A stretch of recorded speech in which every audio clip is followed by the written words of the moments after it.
protocol kindly ensure that the technical persons here at the MCC clear the aisle. Kindly ensure protocol. Thank you.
Distinguished ladies and gentlemen, I have the honor to announce the arrival of His Excellency Joseph Newman Boakai, Sr., President of the Republic of Liberia.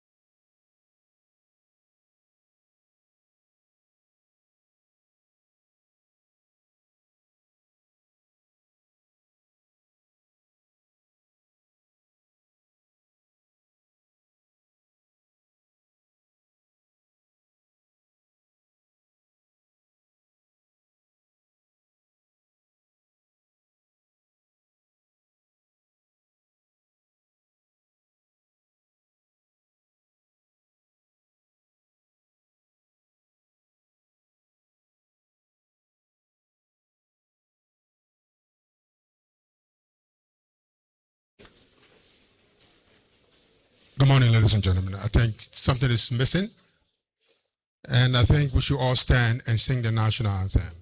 It's a national program.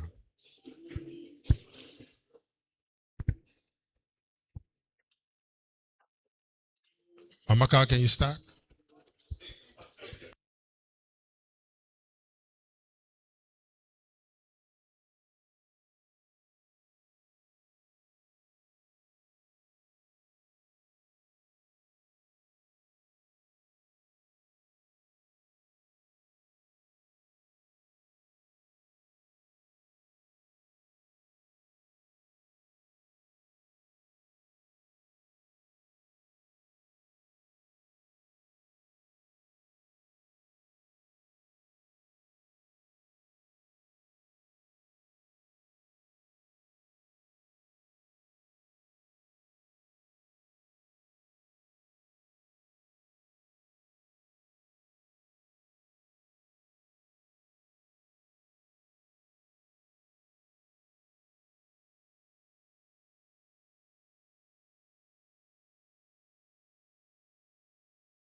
You all have your agenda before you, but there's something missing from the agenda.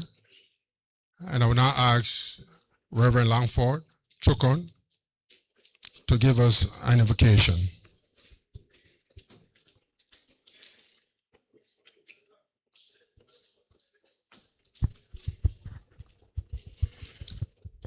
Let us pray.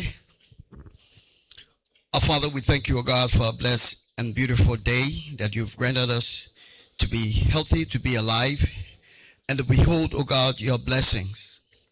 Today, as a nation, along with partners, we have come, O God, to dedicate our plans to you. For it's in you, O God, we find purpose, we find success. We pray, O God, that even as we discuss, O God, the forward march of this nation, that you will help us, O God, more than everything to change culture, and that we will grow into a people that will glorify you. So we pray, Father, that this plan will be one that will lift your name and will lift the standard among the people. We pray, O God, that it will reach down even to the least in this nation, O God, that they will have hope, and that the next generation, O God, will look back and will honor you and say thank you, O God, to those who stood before them. Let your name be glorified today in this plan. In Jesus' name we pray. Amen. Thank you, Reverend Langford Chokon. Mr. President, members of the Cabinet, members of the Diplomatic Corps, and Consular Corps, other officials of government, distinguished ladies and gentlemen, welcome to the AAID National Steering Committee meeting after the first year. But before we go through the program, I would like to say a few things. We are gathered here today as one, and maybe if my Latin can help, I would like to quote Cicero's proverb in Latin. Pares cum paribus facilime congregator. It means birds of the same feather flock together. We are here together as one team, whether we are partners, whether we are government, whether we are civil society. Because the reason why we gather here is so critical to the future of Liberia and this foundation going forward, that the best way to approach it is by working together.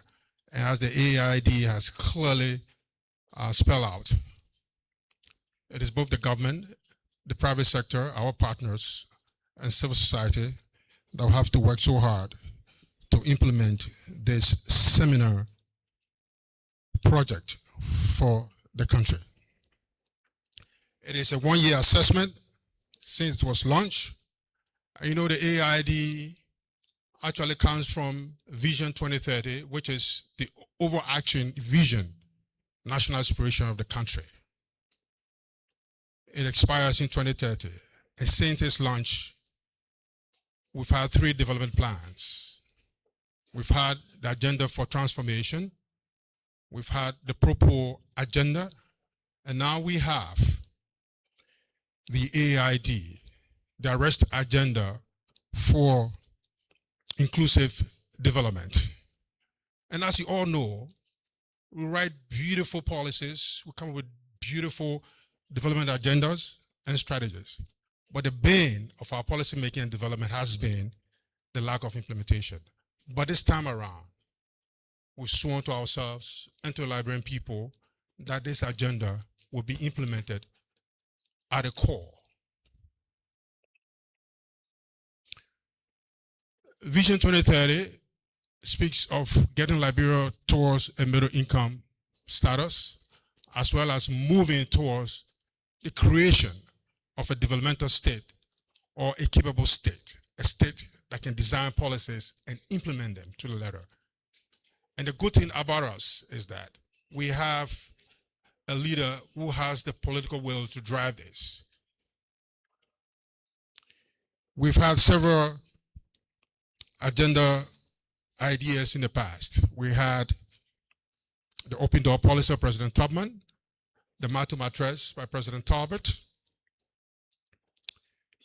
the Green Revolution by President Dole. We've also had Vision 2024 by former President Taylor. And now we have Vision 2030. As I said, it ends in 2030, but the AAID should be capping Vision 2030. At the end of 2030, we are hoping that at least we'll be inching towards a middle income status and a developmental state. With that, Mr. President, we have before us an agenda. The first on the agenda is the call to order, which will be done by His Excellency. And of course, there'll be opening remarks by the Minister of Finance and Development Planning. And then there will also be special remarks by the UN Resident Coordinator, Madam Christine Utumun. And then the President will also deliver special remarks for the day.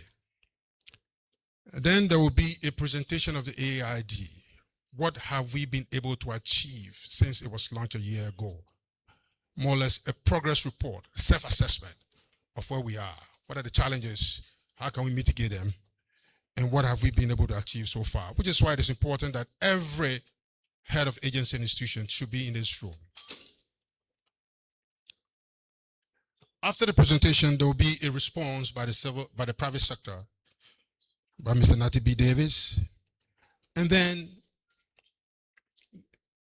the National Civil Society Council of Liberia. You know, civil society is one of the bulwark of our developmental approach in this country. And we need them on our side to ensure that at the end of the day, whatever we agree, whatever objective we have can be realized. And there'll be reflections by several members of the diplomatic corps as well as our development partners. With that, Mr. President, Your Excellency, I turn the meeting over to you.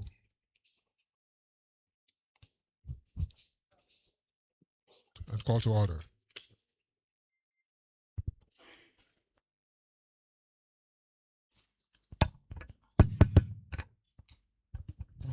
Good morning. I'm sure you're telling me it may not be morning again, but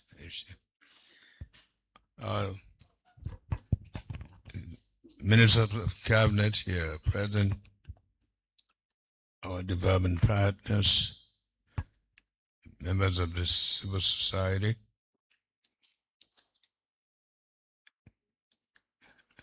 various private society members.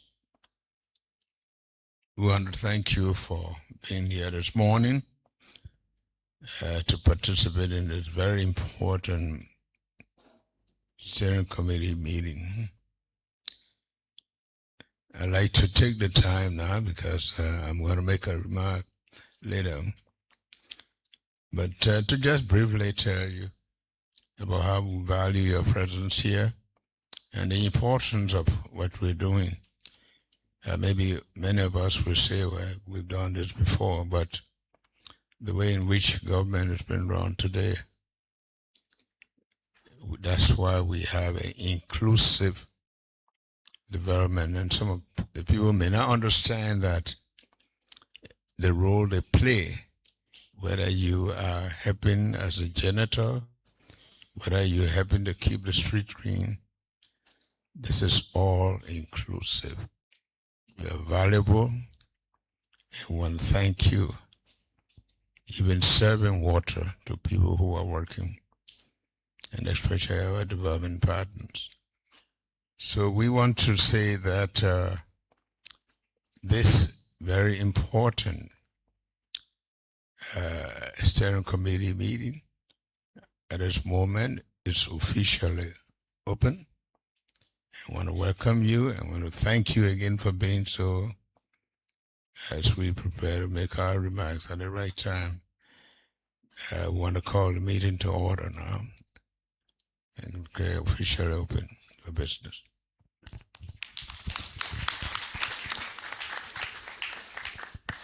Thank you, Mr. President. We call him Deep Dive. It's a new sobriquet for you, Mr. Minister. We'll ask the Minister of Finance and Development Planning to give us opening remarks.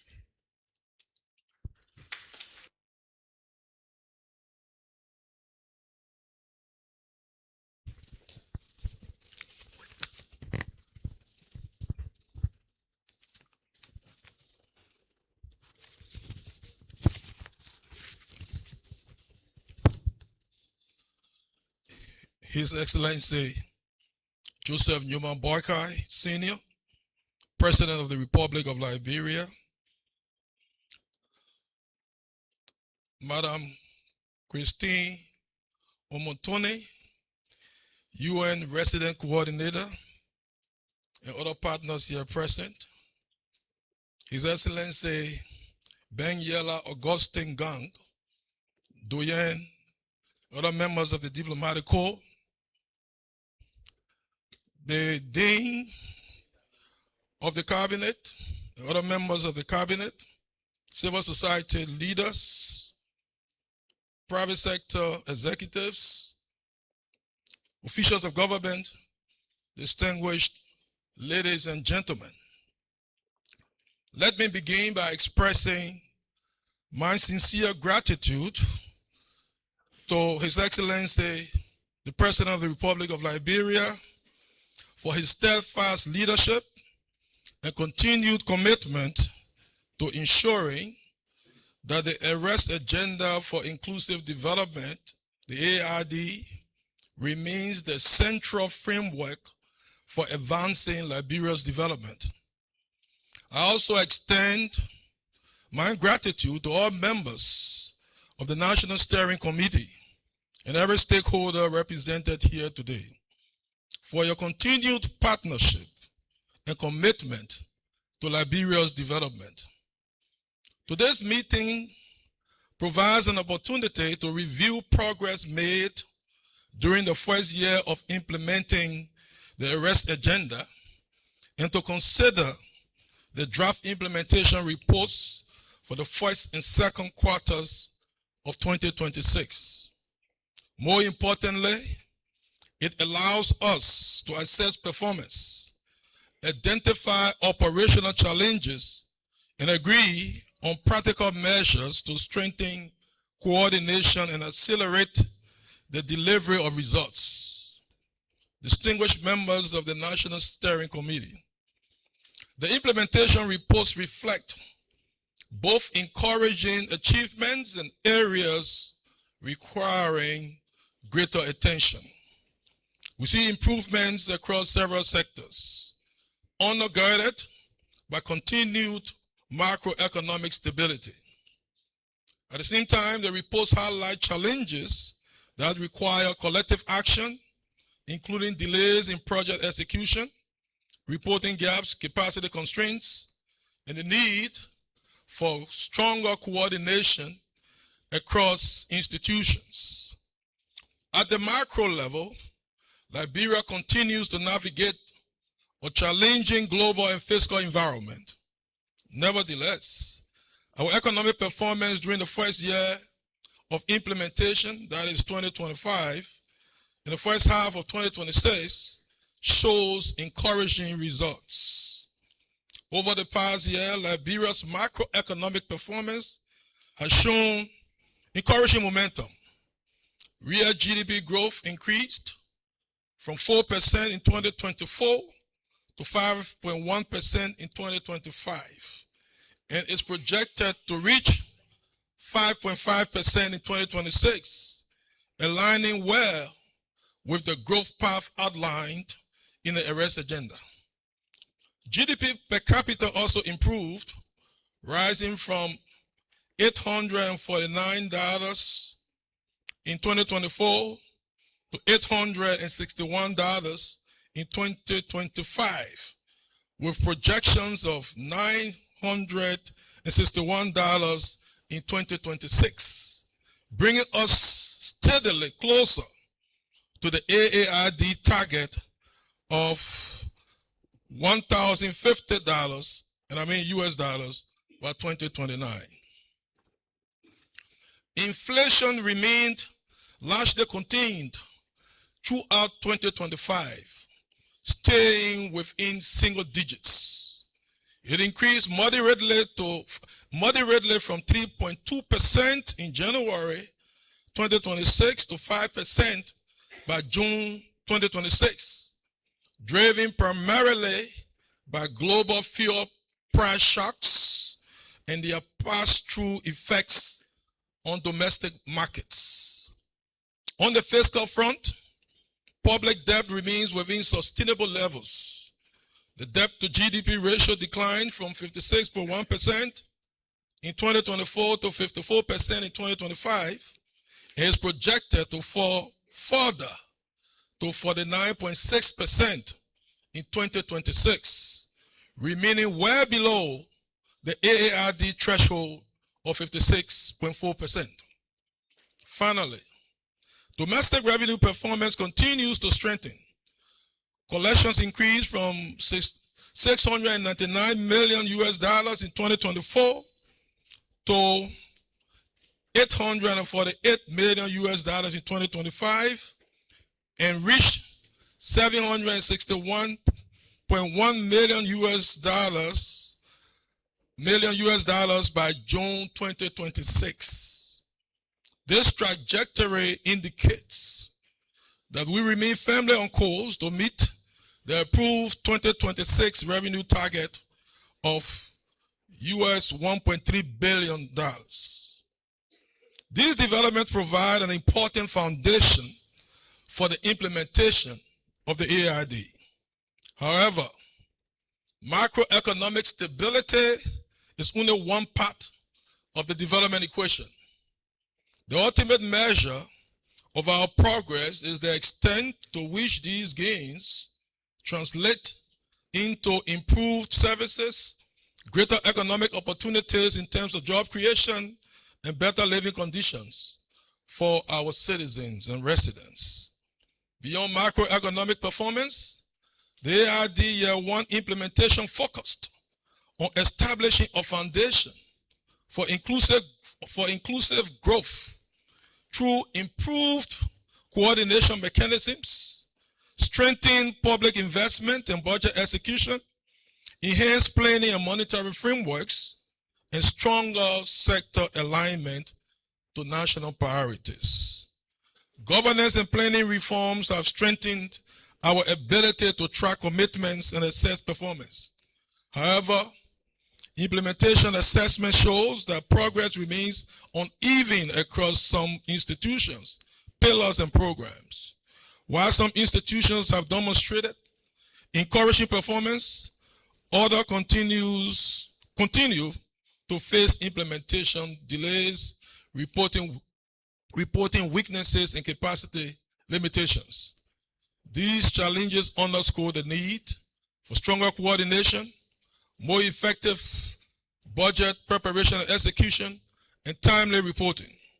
It is therefore important that our deliberations today focus not only on what has been achieved, but also on understanding the constraints affecting implementation and identifying practical solutions. The Ministry of Finance and Development Planning will continue to work with all implementing institutions to strengthen planning, financing, monitoring, and reporting, while ensuring that scarce public resources are directed with measurable development impact. Our objective is straightforward: to ensure that government programs remain aligned with national priorities and that available resources are effectively translated into measurable development outcomes for our citizens and residents. The recommendations emerging from this meeting will be important in strengthening implementation, improving performance, enhancing accountability, and ensuring that the arrest agenda remains firmly on course to achieve its intended development outcomes. Excellencies, distinguished ladies and gentlemen, we are privileged to have with us today our visionary leader, the President of the Republic of Liberia and Chair of the National Steering Committee for the AAID, His Excellency Joseph Newman Boakai Sr.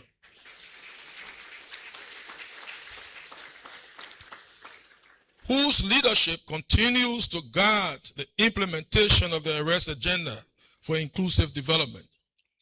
We look forward to his policy guidance and strategic direction as we continue working together to achieve our national development aspirations. Let me now conclude by warmly welcoming His Excellency the President and all other distinguished members of the National Steering Committee and all other attendees to this important meeting. I wish us all fruitful deliberations as we work together to advance the implementation of the arrest agenda for inclusive development. Thank you.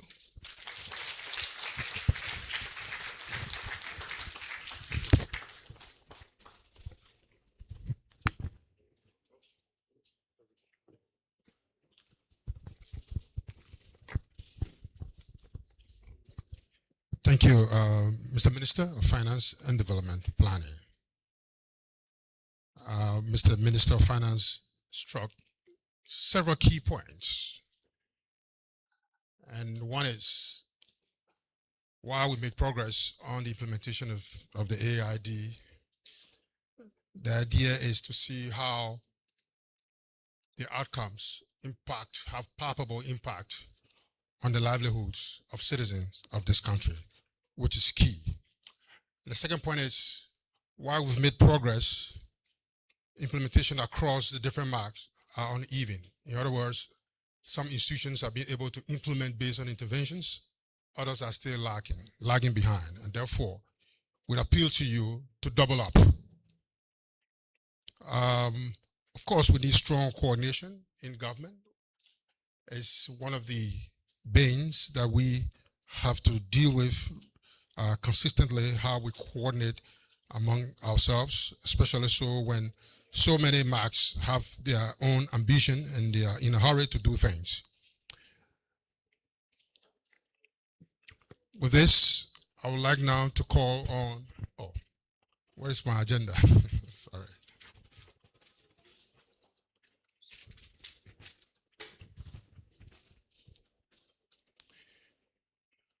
Okay, the next person on the agenda to give special remarks is the UN Resident Coordinator. I must say before she comes up that she's been one of our key supporters. She's almost like a Liberian, I will say. She's always been encouraging the government to work with her office and the partners to ensure that the AAID is achieved. Madam Omotoni, I would like to welcome you to the platform.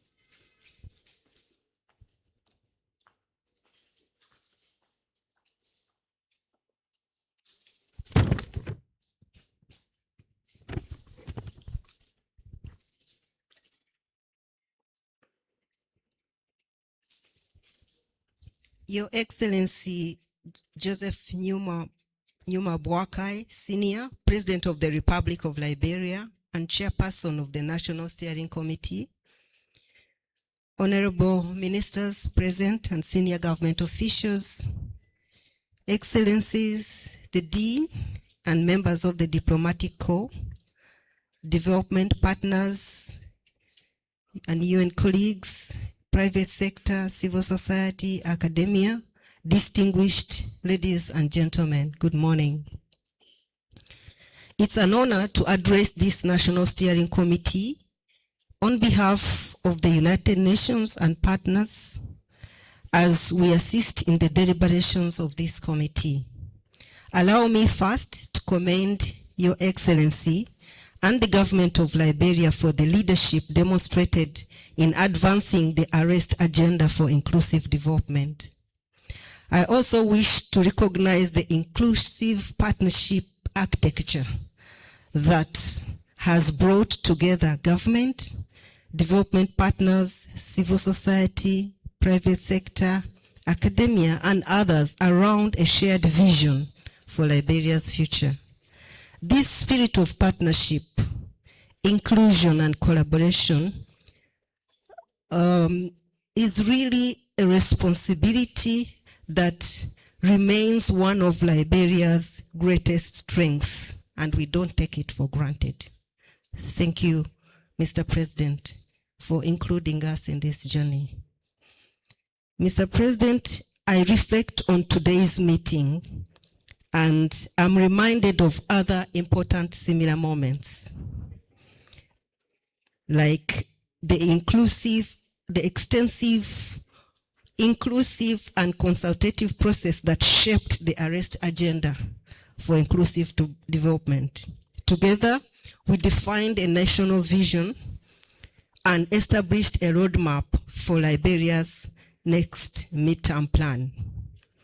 And I also remember the inaugural steering committee, which took place in 2024, when AAID was formally endorsed and later launched.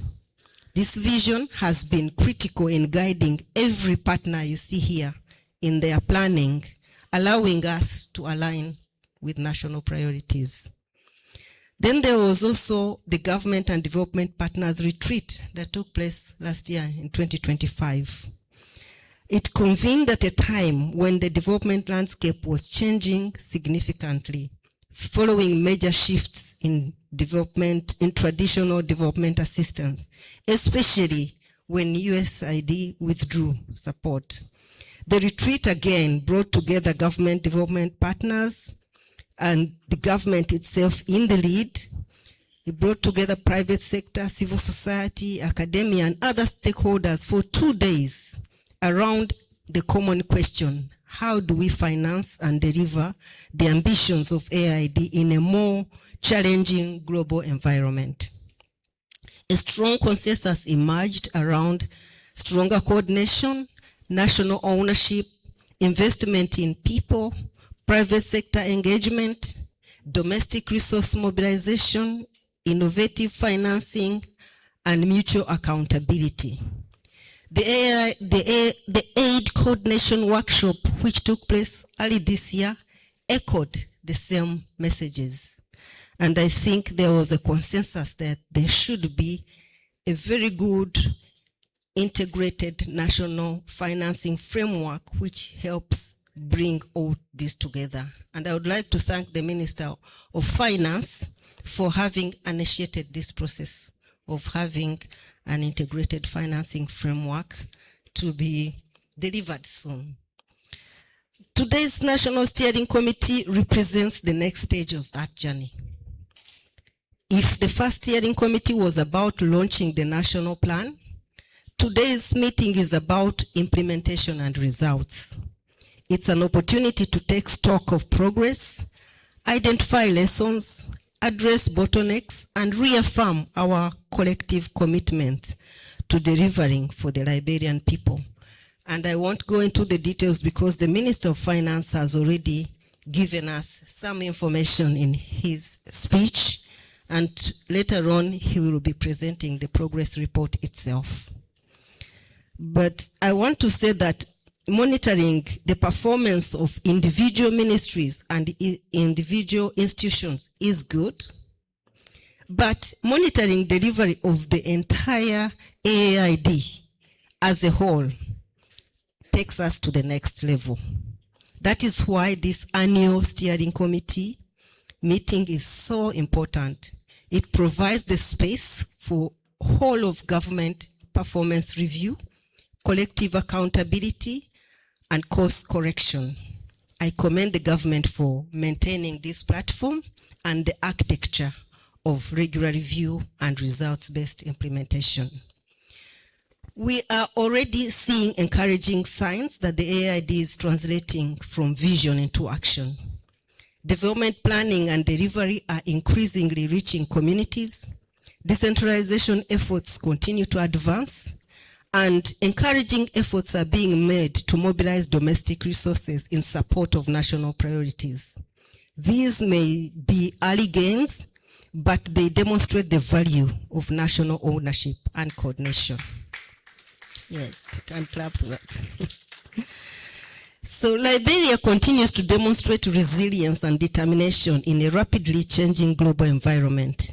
The recent voluntary national review, which the Minister of Finance presented at the high-level political forum in New York recently, showed some progress on the SDGs.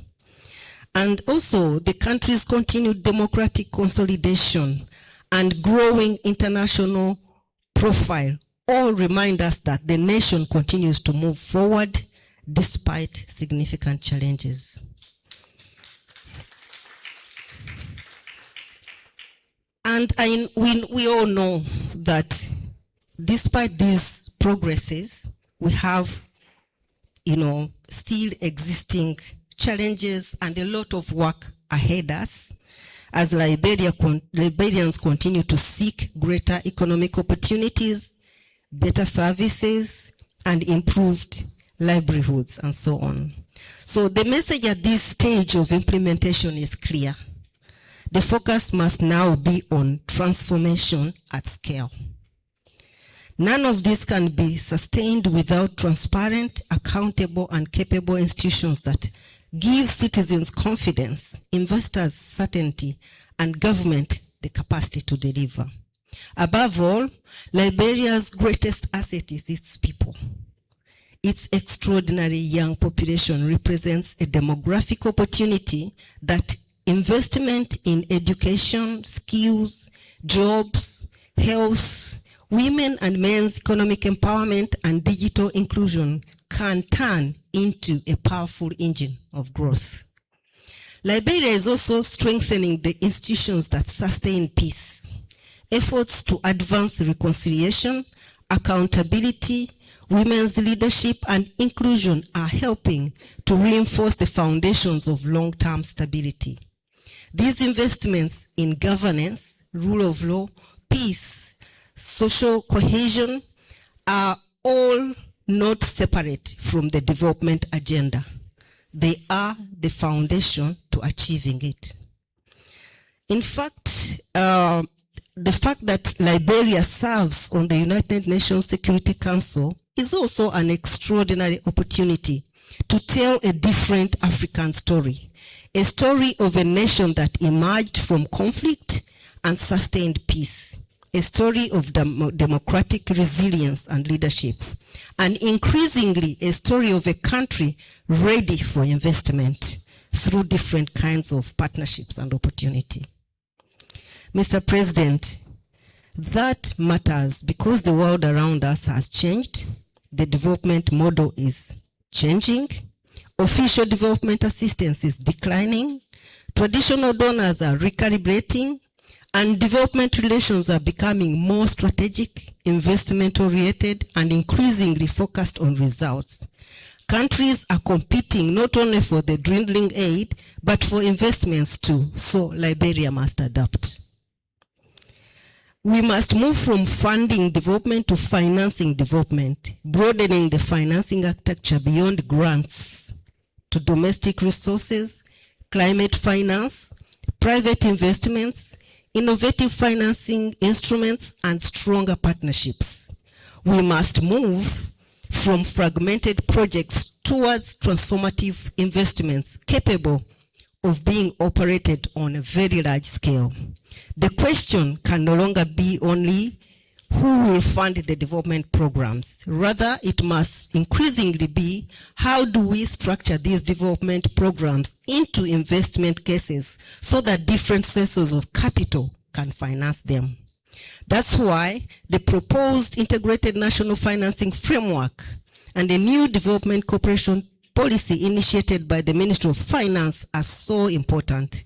Together, these tools can provide the architecture for a new generation of development partnership, bringing government, partners, international finance institutions, investors, foundations, private sector, and the diaspora around national priorities. The United Nations and partners must also adapt to this reality. Our contributions cannot be measured only by the resources that pass through programs.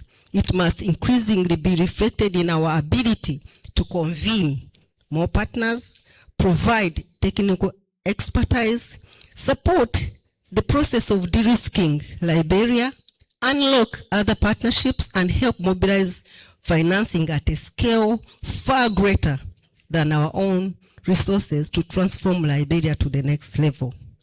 This is the transition from funding to financing. But there is another transition we should make from small projects to large flagships. Together, we should identify a number of nationally owned flagship investment cases, catalytic and capable of changing Liberia's development trajectory. For example, in areas of human capital development, economic transformation, food systems, digital transformation, climate resilience that can attract partnerships and finance at scale. Liberia should be open for business, and the world should know it. We must bring the world to Liberia. And Liberia possesses the assets the world increasingly values: a young population, abundant natural capital, strategic location, remarkable peace-building story, democratic resilience, and growing international visibility. These are not simply national attributes. They are part of Liberia's investment proposition. This is also why Liberia's growing international profile, including its UN Security Council membership, provide an opportunity to showcase the country's potential, attract new partners and investment, and we must continue rebranding Liberia as a destination of opportunity, because it is. Mr. President, as I conclude, allow me to emphasize those 3 points. First, we must accelerate delivery so that every county sees progress and every community feels it. Second, we must strengthen the transition from funding to financing by advancing the integrated financing framework and a new development cooperation policy, and by aligning all partners behind national priorities and a few transitional flagships that will take us to the next step of transformation. Third, strengthen accountability and partnerships by maintaining and strengthening the AAID coordination structure, including this very annual National Steering Committee and the Development Partners Retreat. I hope that the next one will happen before the end of the year. So together, collectively, let's deepen our partnerships and keep implementation of AAID firmly on track, because we know Liberia's future will not be determined by the amount of aid it receives. This is going down. It will be determined by the institutions it builds, the people it empowers, the investment it attracts, and the opportunities it creates. Liberia's journey in peace building has already shown the world what this country can achieve. The next journey must be from peace to prosperity. The United Nations and partners remain committed to walking this journey with Liberia. Mr. President, by the end of the year, most of us, some of us will have moved on and new colleagues will have come. But for some of us moving on, we will continue and to remain advocates of this amazing country. And those replacing us will continue the strong partnerships. I wish everyone a fruitful steering committee, and I thank you for your kind attention.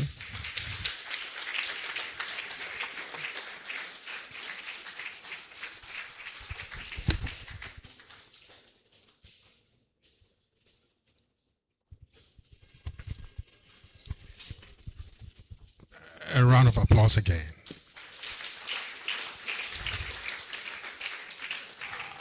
I wasn't wrong when I said she's a friend to this country. And it's also emphasized the point that, we are here as birds of the same feathers because we have the same goal and objective. The resident coordinator made some important and poignant points with respect to our development. I would like to focus just on a few. First, I will go back to her conclusion where she re-emphasized 3 key points. Accelerating delivery. with respect to the AAID and transition from financing development to from funding development to financing development. And finally, to strengthen accountability and coordination. But she also addressed a few things that we are aware of, but I think it is important that we talk about it again. And as the president says, this country is not a poor country. The problem in this country has been how leaders have viewed their own country in terms of their own vision for the development of the country. And she also mentions the fact that one important asset we have that we tend to overlook is the youth bulge we have, the demographic dividend of this country. If we can put our youth to work, we can increase productivity, and that is key. That is key. And so the AAID, I understand, sees youth as an enabling agent for the implementation of the AAID. And also, of course, we cannot repeat the fact that this country is enormously endowed by nature or by God with a lot of resources, which a lot of countries now are scrambling to get. So the foundations are set, the country has its potential, and the world is looking up to Liberia, how we translate what we have as a country in a way that will impact on the livelihoods of Liberians. And that is the challenge, and that is what the AAID intends to achieve. Thank you very much.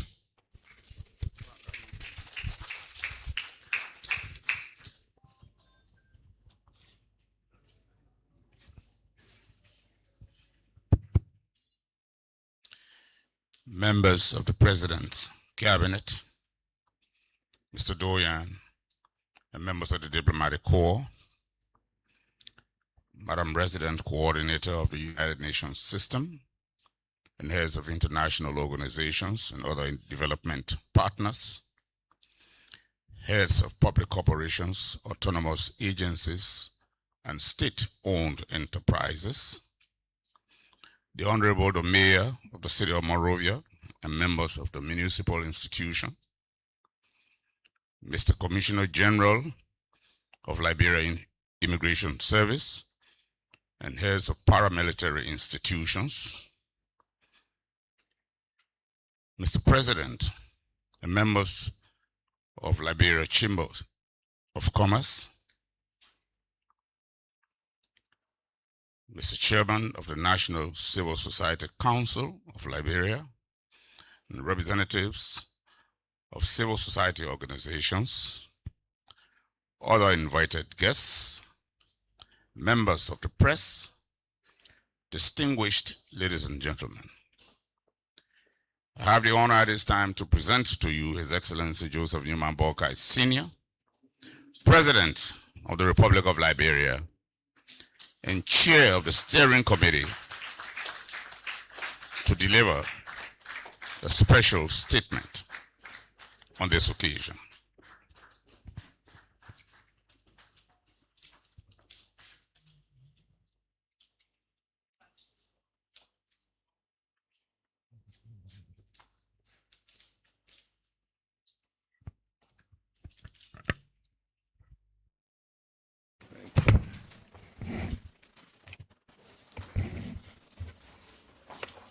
Oh, you please have your seats.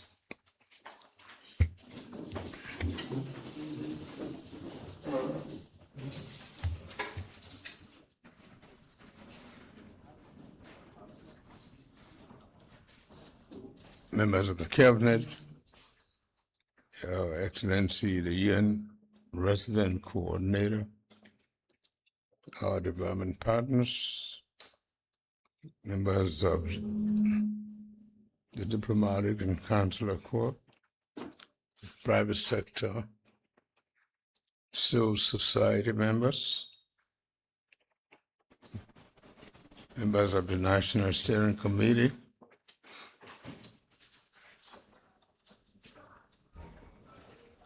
ladies and gentlemen, fellow Liberians, You know, sometime when I visit communities of Liberians in the diaspora,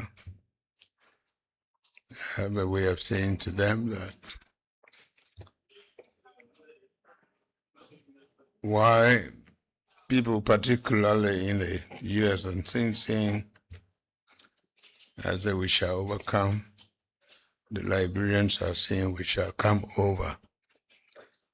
And probably people don't think that there are problems elsewhere, that the beauty they see around them, the comfort those people enjoy, were out of hard labor.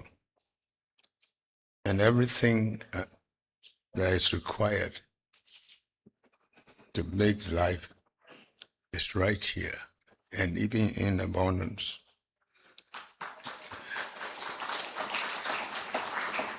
But sometimes, again, we, in our national anthem, we say, with God above our right to rule over or prevail. Maybe we just say it in passing, but you cannot prevail without effort. And sometimes, again, I remember when I was in government, we had poverty reduction strategy. And I'd always say to myself, when I took English, they say poor, poorer, poorest. If you want to reduce poverty, you come from poorest to poorer. Do you want to be poor? You stay poor. So sometimes we are very difficult. We don't want to accept the fact that we can challenge ourselves and say that we want to be able to move ourselves to say we want to be rich. We want to be rich.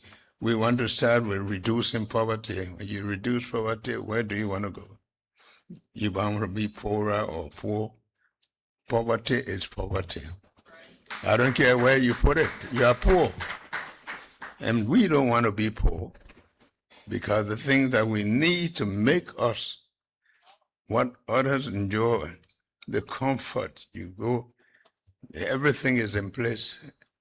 We have to do it ourselves. And that's why we talk about the arrest agenda for inclusive. That means each and every one here and beyond has a responsibility. If you go out in the street there, you litter the street, you're not helping us. And you don't even know. You might blame people for not cleaning, but you have to start with yourself. And our effort here is to make sure that this country, I don't want to criticize anybody, but there are good things that happen that you have to recognize. I just came from Buchanan. The compound I live in, I lived there before. But the people who lived there before, they themselves went there. Can they say to themselves that it's not a better compound? I mean, we have to be honest with ourselves. We can do it, and when other people do it, we don't want to recognize it. So today, I want to begin by extending my appreciation for your presence here. And sometimes I'm very honest about this. Why would people take people from other countries and just send them to your country, leave their families, their loved ones, and you just want for them to write good report about everything they see? They themselves, as they live there, they become part of the family. And they have to be honest with you and to take their time to come to these programs. They could choose not to come and just write a report. You're not paying them. But we have to appreciate the effort that other people are showing, and we're very happy to have you. We are here to reflect on the arrest agenda for inclusive development. I must be very fair to you that sometimes ourselves, we see all these things we gain to them. It's only later on we begin to understand and appreciate them. And so today, the implementation report, the development, inclusive development, AAID 2025 implementation report, and 2026 quarter one and quarter two draft report strategize ways to confront our challenges with honesty, renew our collective resolve to deliver meaningful and lasting change for our citizens and for ourselves. When we launched the arrest agenda for inclusive development in January 15, 2025, our promise to the Liberian people was to move beyond plans. I have seen a lot of plans, plenty of plans. We have seen and heard a lot of rhetoric, but we want to deliver tangible results, improve livelihoods. We want to drive on better roads. We want to be able to drink better quality of water. So this meeting provides opportunity for us to take stock of what we have achieved together under the AAID. You may thank the president and all of it, but this is all of us sitting here have done. And I commend all the ministers, the agencies of government, the commission, the private sector, civil society, our development partners and Liberians in the diaspora for their contributions. We are encouraged to observe that our past 12 months, substantial progress has been made in aligning national platforms with our development priorities. We have made progress, we must admit. Furthermore, the enhanced coordination among institutions and the vigorous efforts to mobilize resources for key interventions demonstrate a strong commitment to advancing these goals. I must admit that there are ministries where you have ministers. These ministers may travel several times. They don't achieve as much as some ministers, we must admit, because other people put more effort, they use more and better strategies. And we have to say thanks to these people who do this. These are important steps, firmly established positive trajectory towards sustainable development. While progress has been made, we must be honest with ourselves that the achievement has not been consistent. In the same, some area, efforts fell short. The implementation gaps, delays, institutional bottlenecks were still present. These issues demand immediate action. And as we are committed to delivering our agenda within the established time frame, we must do what is right. Government is fully dedicated to achieving results, and the people expect better in our national plan. And all institutions are hereby on notice to implement full range of our sector interventions without further delay. And I mean this seriously.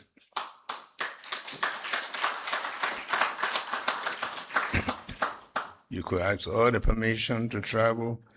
Sometimes we don't want to say no, but we also see the effect on your productivity.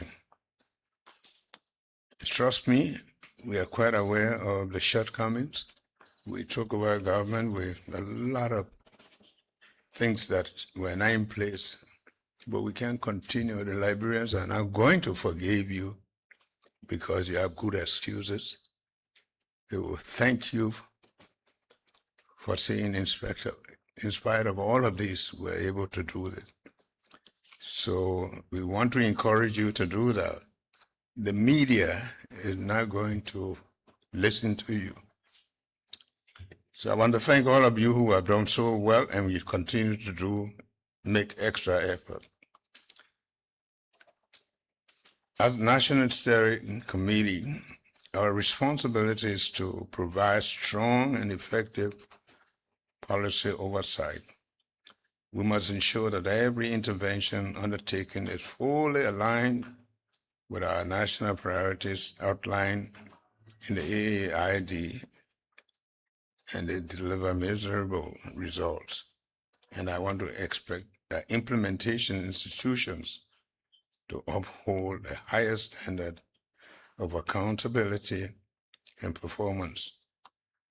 And believe you me, I must be honest with you that in instances when we see that people are not measuring up, with all due respect, we have to ask you to move elsewhere and give way to people.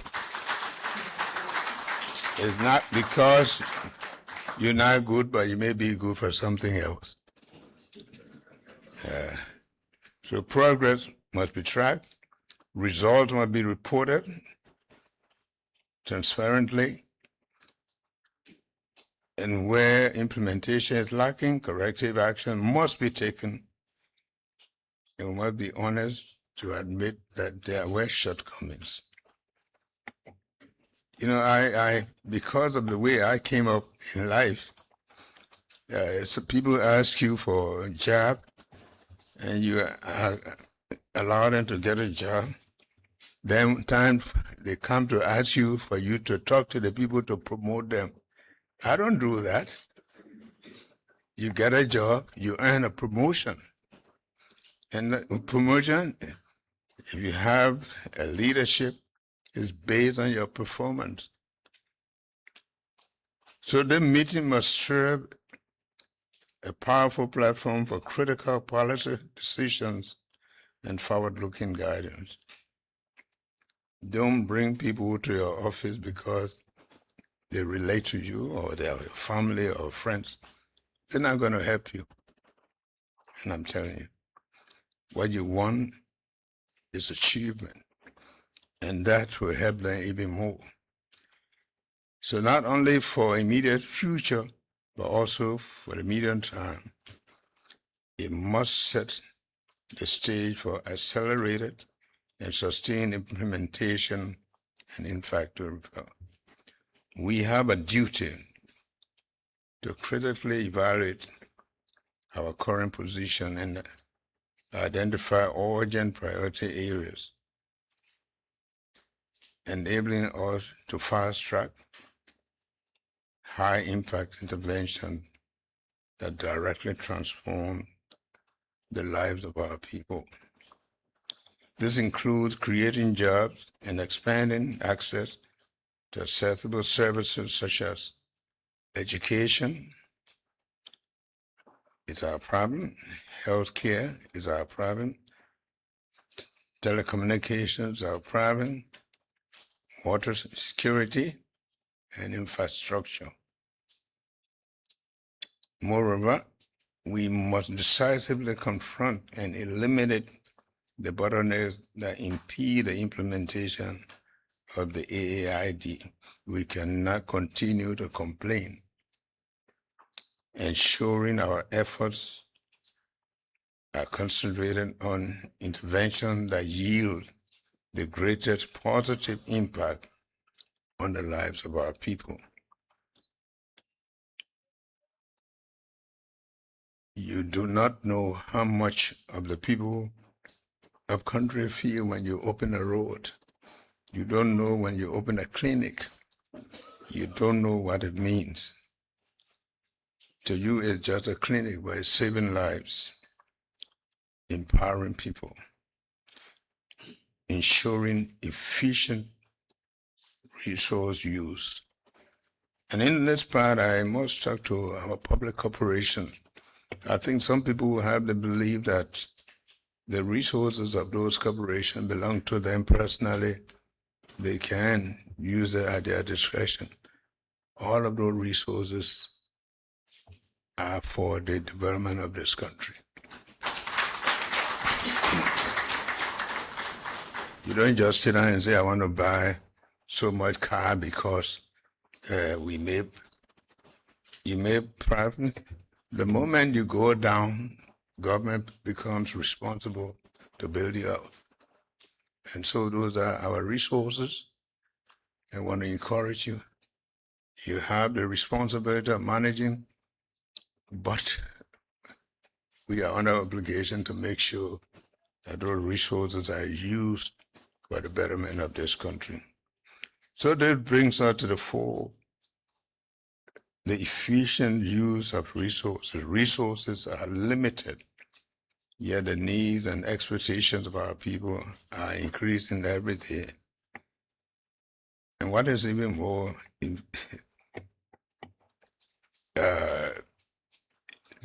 encouraging to know is that the moment you start doing something better, people require better. They want to see you build good roads, they want you put other things that will make the road safer. So it is therefore imperative that every dollar be managed with the highest level of integrity. We have a duty to ensure that the public resources are used wisely and strategically in the ways that deliver real and measurable improvement in the lives of our citizens. I talked to the Minister of Labor. We have to teach the people when they say we're not creating jobs. I think if we all put our times to really see what job creation, we can better inform them. What are the jobs that we have to do? The resources must be directed toward priority programs, interventions that align with the goal and objectives of the arrest agenda for inclusive development. So I was asking, how much have we achieved? 8-something billion? Are we getting close? Are we there? Are we using the monies that the donors and our friends and partners and the opportunities they are giving us? Our investment must focus on areas that create the greatest impact for our people. And we must make sure in the private sector that Liberians who are competent, honest, and have record of delivering, given a chance, they are not spectators. We are justified when we have a record that they didn't perform, then you can't blame me. So reliable and timely reporting are also necessary for effective governance and for sound decision-making, sound and timely decision-making. Without accurate, up-to-date information, we can't truly measure progress, identify gaps, or make necessary adjustments to stay on track. That is why timely reporting is not negotiable. It's not a negotiable obligation for every institution implementing AAID interventions. You look around here in the country, a lot of Liberians are coming home. They come home with expectations. They come in because they see that there's something happening. We have to continue to encourage them to do so. So when the reports are delayed, it weakens coordination, it hampers performance, and limits our ability to respond swiftly to emerging issues. So it also undermines transparency and accountability. So moving forward, all ministries, agencies, partners are expected to submit reports on time and in the format agreed upon by the Ministry of Finance and Development Planning. And it's so focused on results. Repeated delays, inconsistencies, incomplete submissions are not going to be acceptable, and actions will be taken. So at the same time, the government is committed to strengthening our data system, building institutional capacity, leveraging data platforms to enable real-time monitoring and reporting.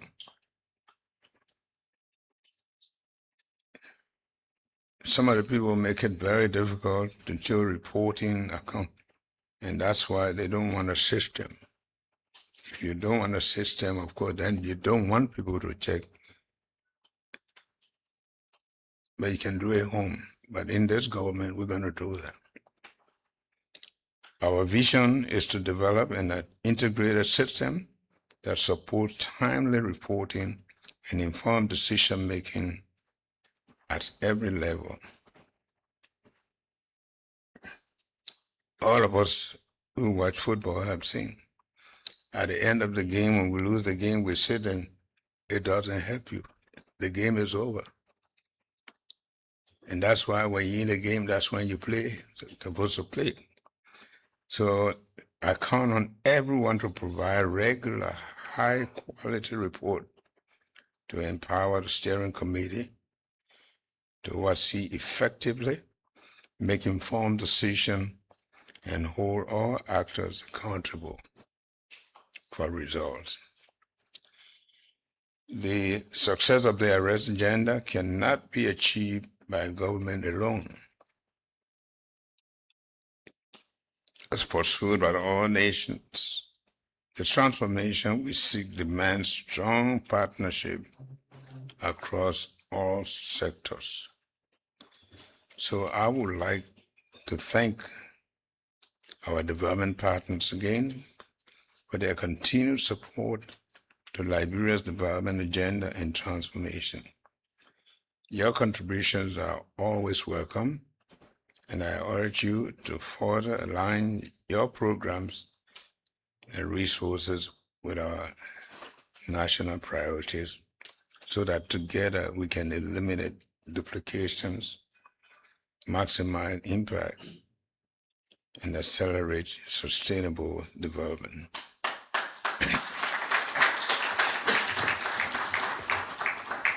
To the private sector, the arrest agenda offers opportunity to invest, innovate, industrialize by unlocking the economy's potential.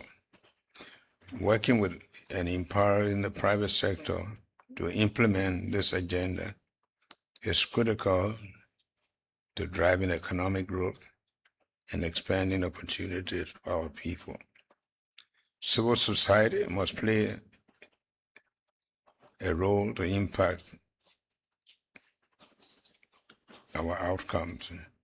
We see you as partners and a bridge between the government and the citizens, and between the state and society at large.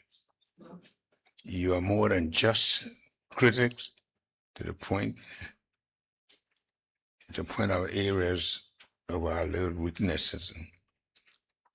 In this regard, we will deepen cooperation with you at the nexus of our planning and implementation to ensure that institutions deliver on proposed interventions.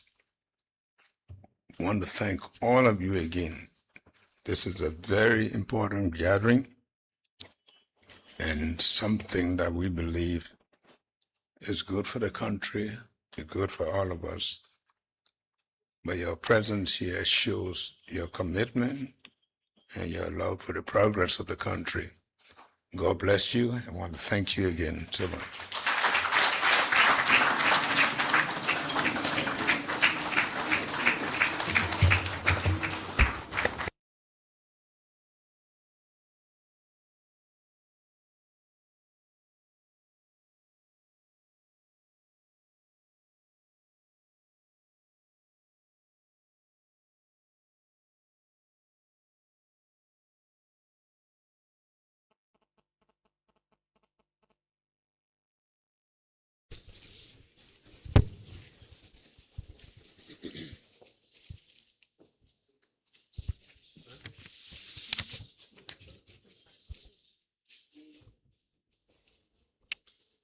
A big hand again for the president, the leader of the vision and the country.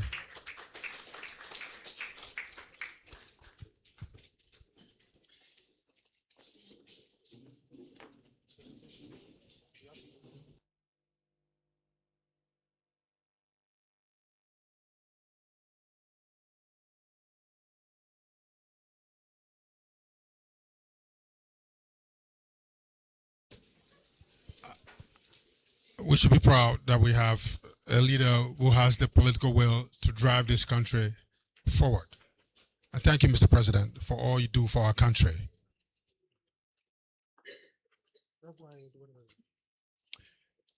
Next on the agenda will be the presentation of the AAID implementation report. So we're going to see a report.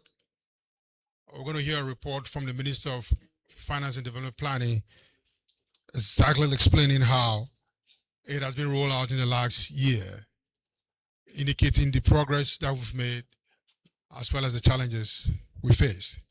And I think all marks should take note of this. And as the President said, implementation is not negotiable.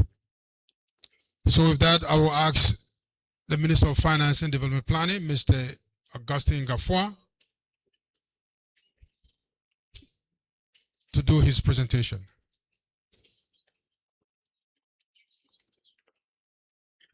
All right. Thank you, Mr. DG.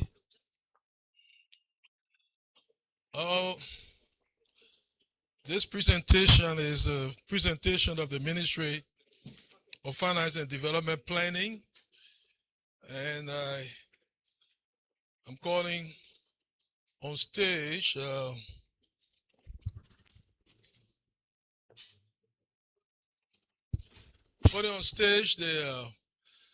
Deputy Minister for Economic Management, Honorable Depu Jean-Pierre Zuo, and the Assistant Minister for Planning, Honorable J. Wellington Bachu.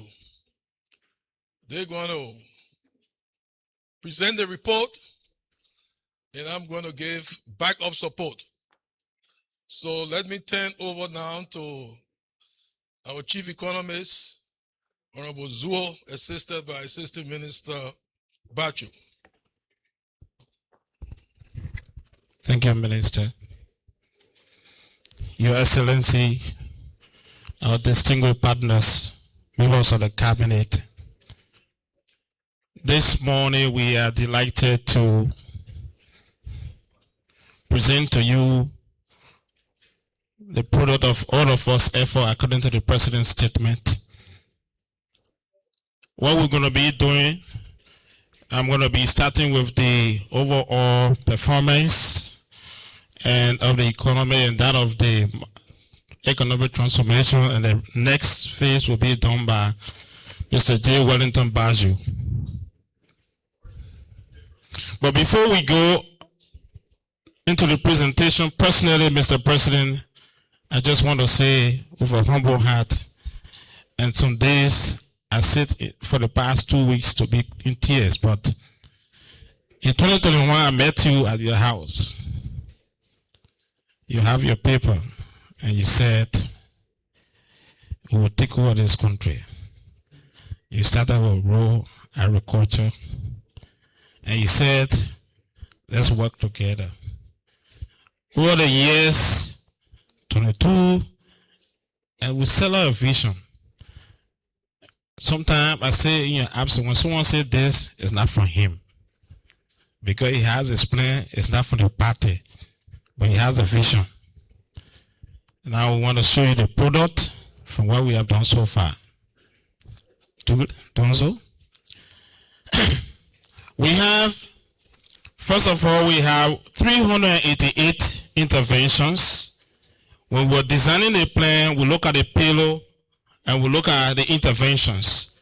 And our focus as various ministry and agency is to look at what we have had as our target. As you heard the President say, All of the activities we do, we focus more on the intervention to ensure that we meet our target for the AAID. Of the target, we have 250 ongoing interventions, which constitute 64.9%.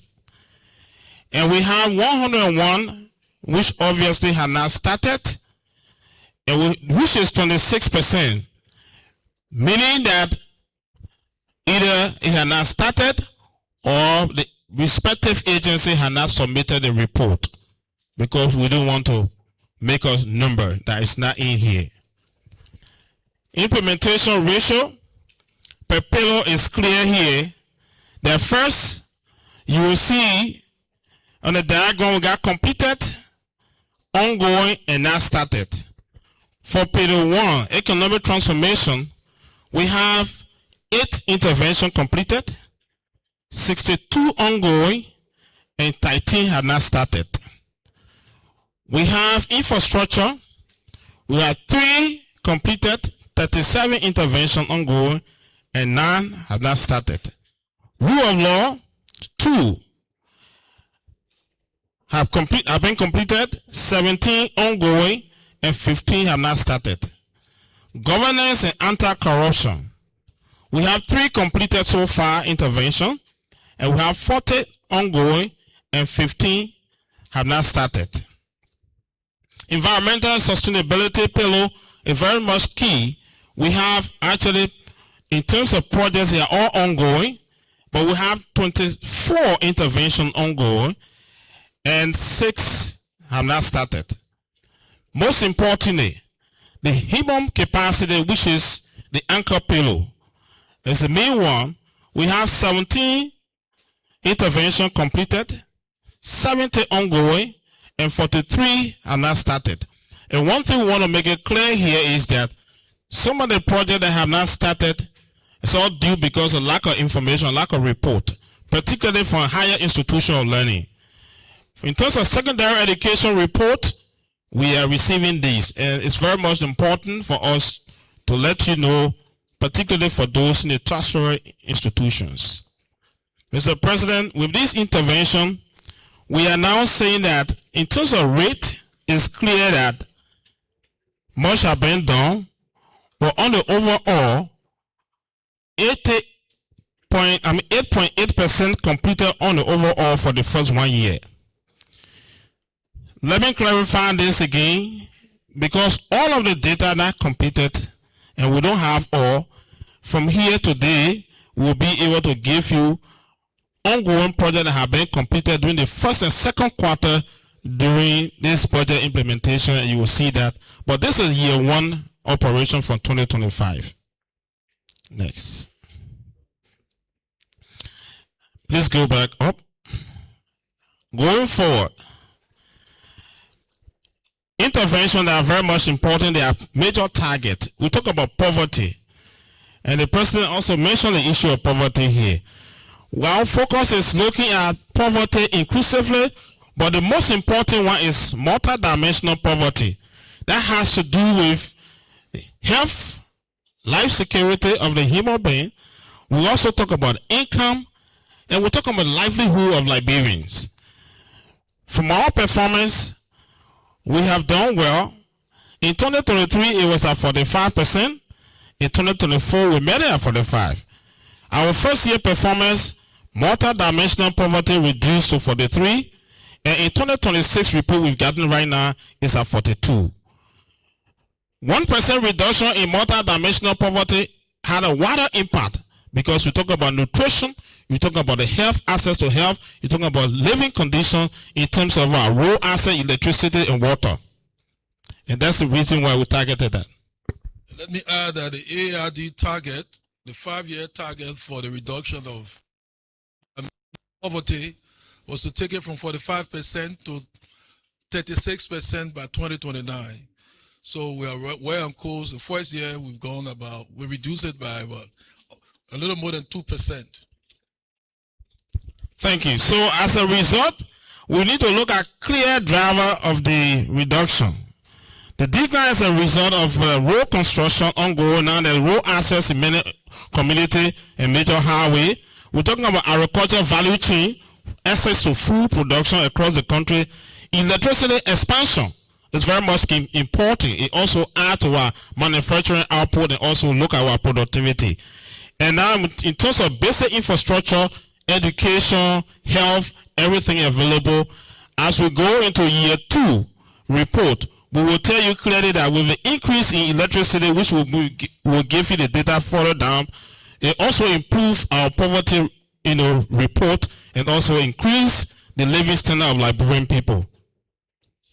And I can add that in terms of electricity access, the target under the what we call the compact, Liberia Energy Compact, is under the AAID, but we have a bigger compact that is supported by the ADB and the World Bank.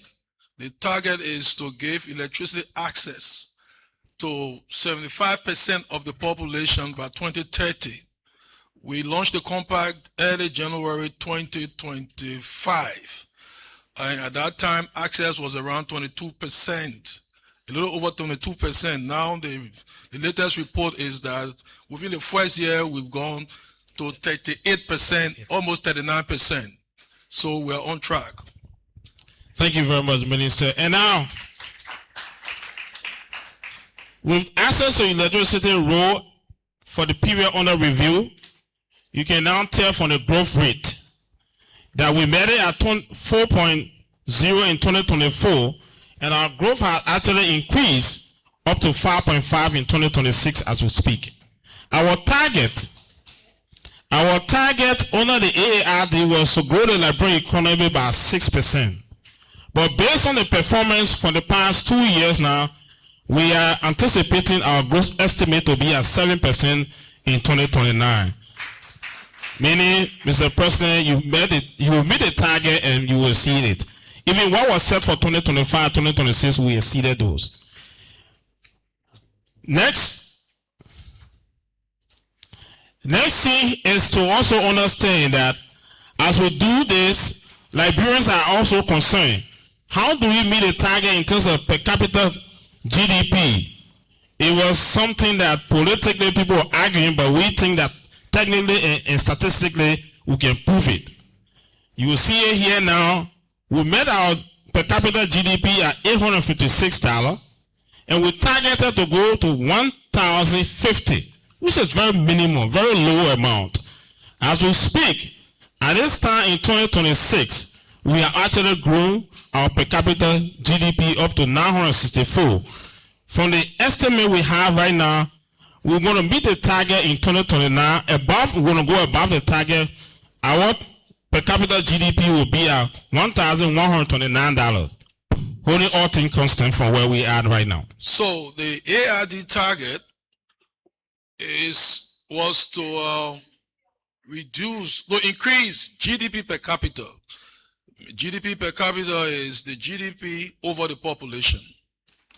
So it's GDP per person. From $849 when we were preparing the AID to $1,050 in 2029 to qualify for what is called lower middle income status. Lower middle income status. What is reported now is that we are at $961. Yes, 900, yes, so 64. 64. So we are well on course to meeting that target and surpassing it, the $1,050 GDP per capita target. That means on average, Liberia is producing, Liberian economy is actually growing.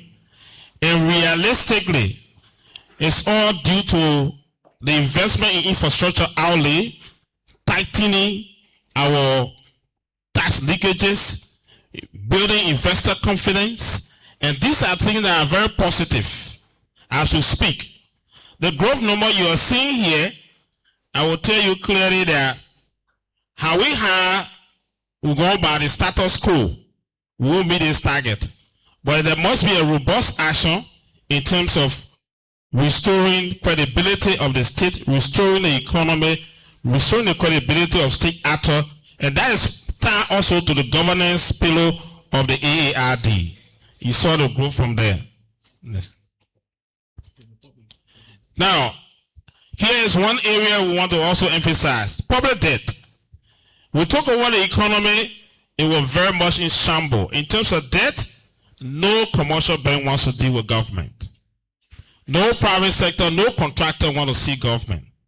But where we are today, it's clear that when you give in terms of value, 2.8 billion, it sounds very heavy. But because of the growth of the economy and ensuring that we have debt sustainability and bringing in transparency into our debt process, you have to be audited. You have to be reviewed where actually you bringing your claim from. We have actually narrowed down our debt from where we are. We anticipated that we made it actually at 56.1% to GDP, and we reduced it to 54. Now, as we speak, in Liberia now, we are actually at 49.6% to GDP debt ratio. Let me decompose this. Thank you. The total debt stock.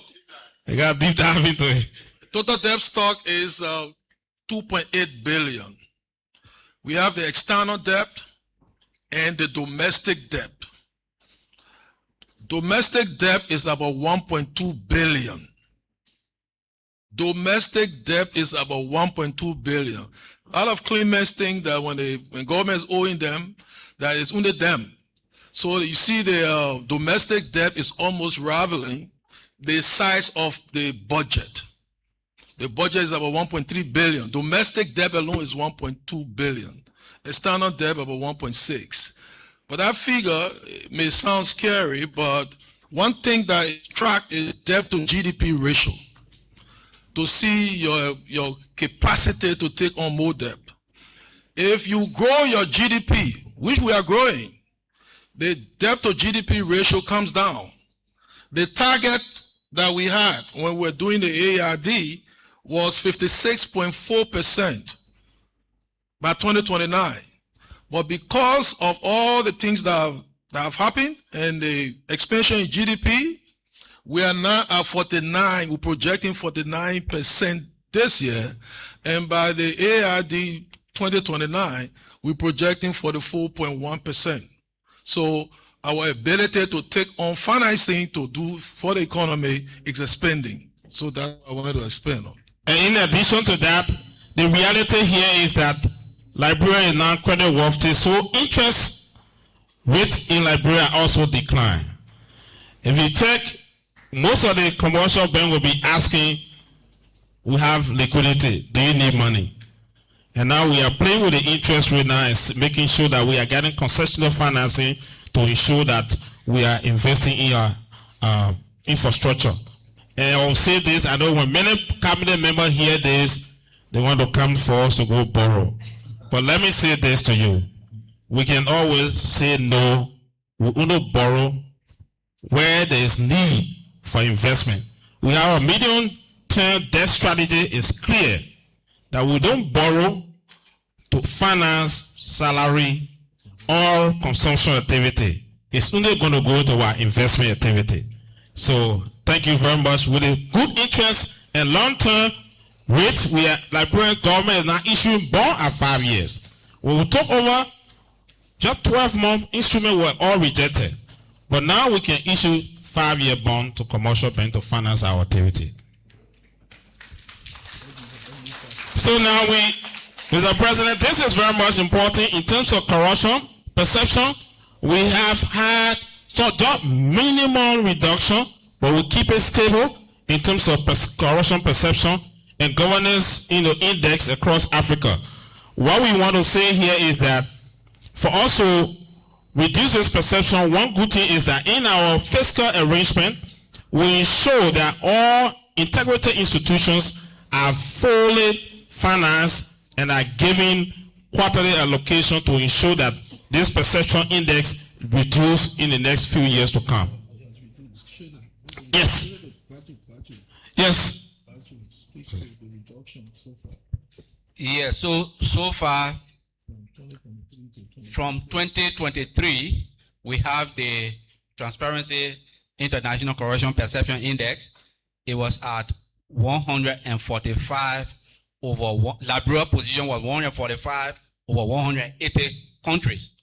Now up to 2026, through the intervention of the government, supporting the anti-graft institution, then with the establishment of the e-procurement platform that has reduced leakages in procurement, Liberia is now at 136 countries over 180 countries. It's So I think gradually we are getting there. 9 positive points on this index. Very important. Thank you. So next.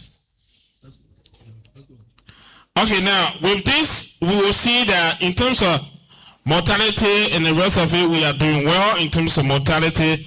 What happened here is that we targeted to reach maternal mortality to be 440 over 100,000, but we are anticipating further reduction in the sense that government is now looking at what we call social spending. I know a lot of you people will be having problems. We will say most of the conditions you said. So our spending now in terms of social spending will be targeting issue of mortality, and we're also looking at why it's going to nutrition, financing, and these are the target. But we are hopeful. We are now at what we made it as 742, and now we are at 610.20. But we are anticipating to now from low more social spending and ensure raw access and everything and food production across the country to also reduce our number. Now, this is all the overall performance. We'll now go to payload, and I'll be turning over to Mr. Baju. Let's do the first. I will do the first payload and we'll be left with him. Please. An economic payload is the overall performance. I know most of you have heard this before. Our growth number have increased, and also inflation has actually reduced from double digit to single digit. Despite the global crisis, other countries, our neighboring countries are all crying, but we remain in single digit, and the whole ECOWAS region, people are praising Liberia. And interestingly, this one, I know my minister will talk to you. The growth of our budget, despite the USA call the partner role in our development architecture, when we did the AAID before, we have actually 30% coming from what? Donor side. Government has its own portion. But because of the shift in donor architecture, government deepening domestic resources mobilization, and you can see the clear growth path here as a country, and we have made progress on this side. And we cannot proceed further without expressing thanks and appreciation to the Commissioner General of the Liberia Revenue Authority and the team, and to all revenue generators.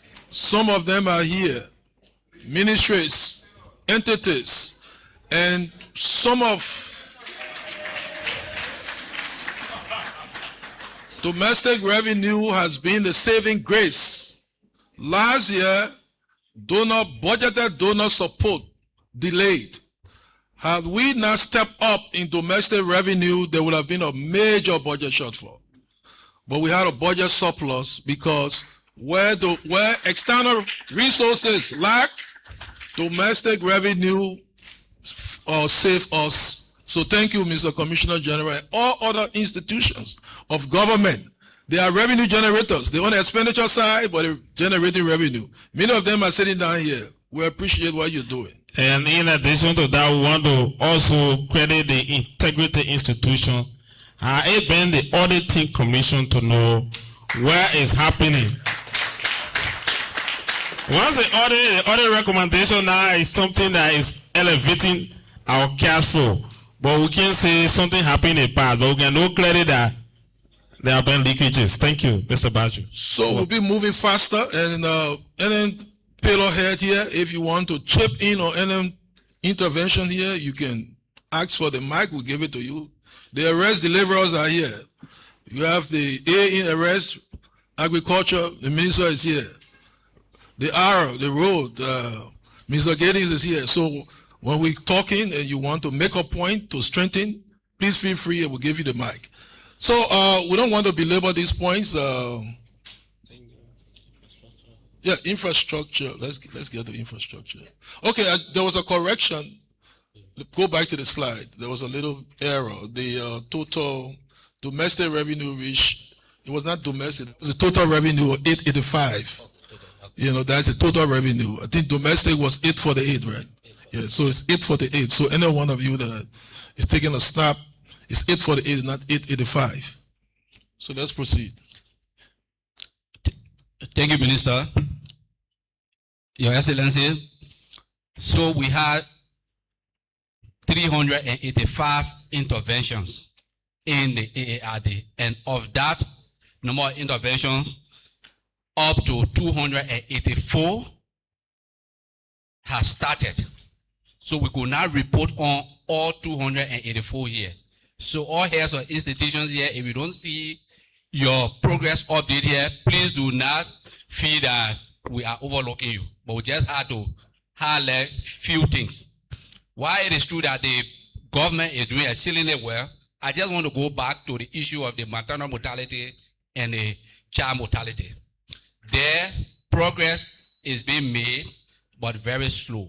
It's one area that the government needs to accelerate. Sometimes you go to the hospital at JFK and the people tell you, you know, no beds. Yes, JFK is overwhelmed. We need to do something about that. You see people taking treatment in chairs. It's good that the Minister of Health and other members of the health sector are doing exceedingly well. For example, the plans to establish the pediatric clinic as well as the maternity clinic and other things will help to accelerate that. So in terms of access to electricity, like the finance minister said, in 2024, we were at 32%. Okay. So in terms of road, now, because we are in the at the end of the second quarter in year 2, so we aggregated the data for road construction.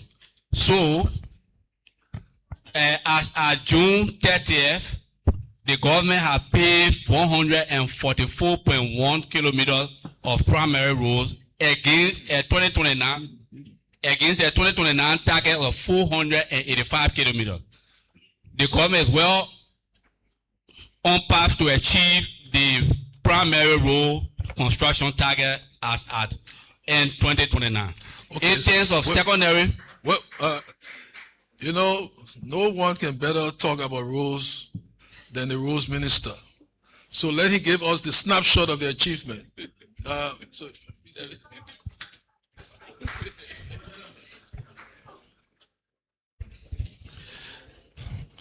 Thank you, Mr. President, and thank you, our development partners and fellow cabinet members. We are happy to provide additional update. I think the investment in roads will definitely surpass what we decided within the AAID.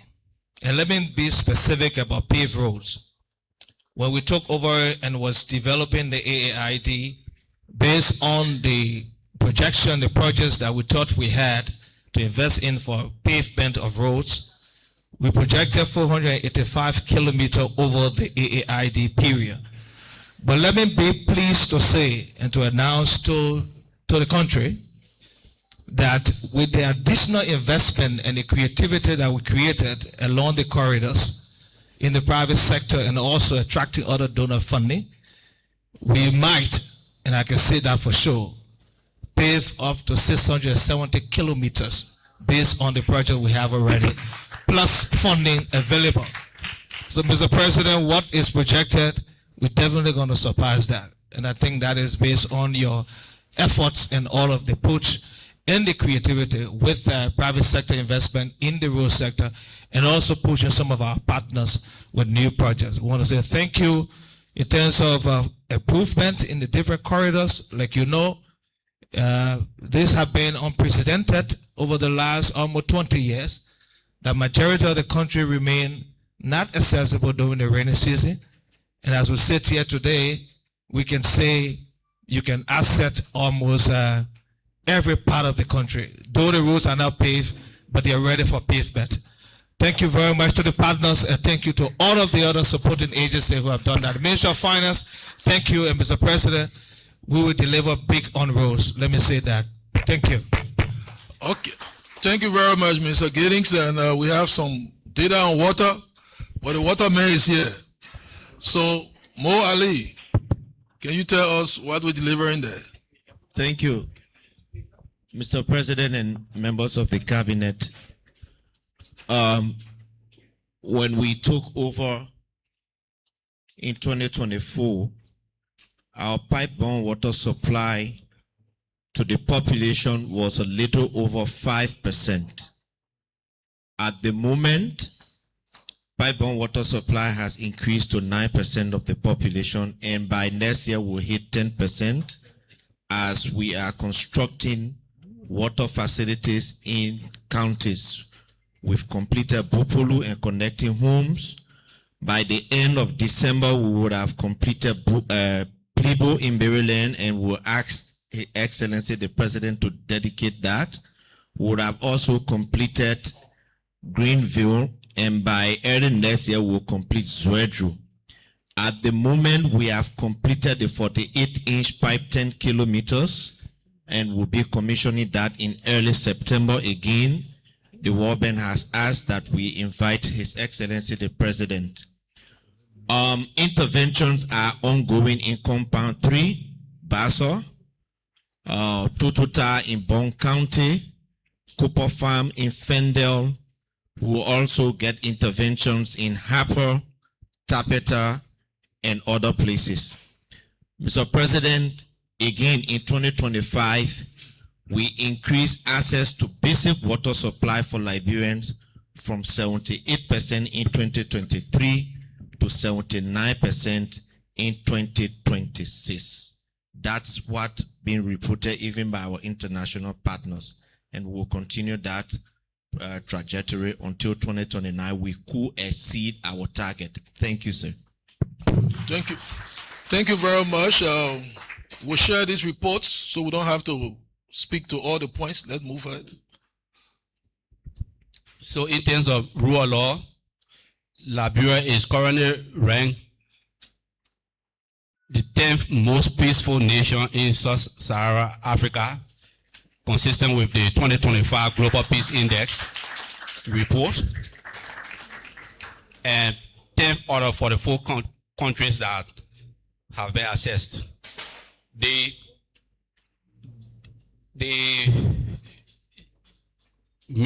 Ministry of Justice was able to establish the alternative dispute resolution mechanism, and through that, they were able to judge 1,028 cases, out of which 278 cases were done in 2025, while 750 cases the first half of 2026. Then the judiciary has been able to digitize their case management system. They also modernize it with tablets, the standardized legal filing, and there are mandatory law for firm registration. So all the law firms have been mandated to register. Yes. Then of course the draft bill for the War Economic Crime Code was submitted as at December 2025, and the Anti-Corruption Code Legal Aid Act also advanced. Then in terms of the fight against drugs, a total of 552 suspects were arrested in 2025, and the LDA was able to seize over 10,000 grams of harmful drugs worth more than $2.6 million. Then during the first and second quarter also, we had the first quarter, 227 suspects were arrested. Of that, we have 59 females and 168 males. In terms of Yeah, in terms of vehicle inspection, we have 1,122 vehicles inspected and verified for fire safety compliance. Then audit coverage also increased. Okay, governance and anti-corruption. We have two of our leaders here. To the extent you want to input, we have the Auditor General of the Republic of Liberia, Honorable Gaswa Jackson, and the chairperson of the Liberia Anti-Corruption Commission. So this is our reading, but you can make one or two comments in terms of progress at your level.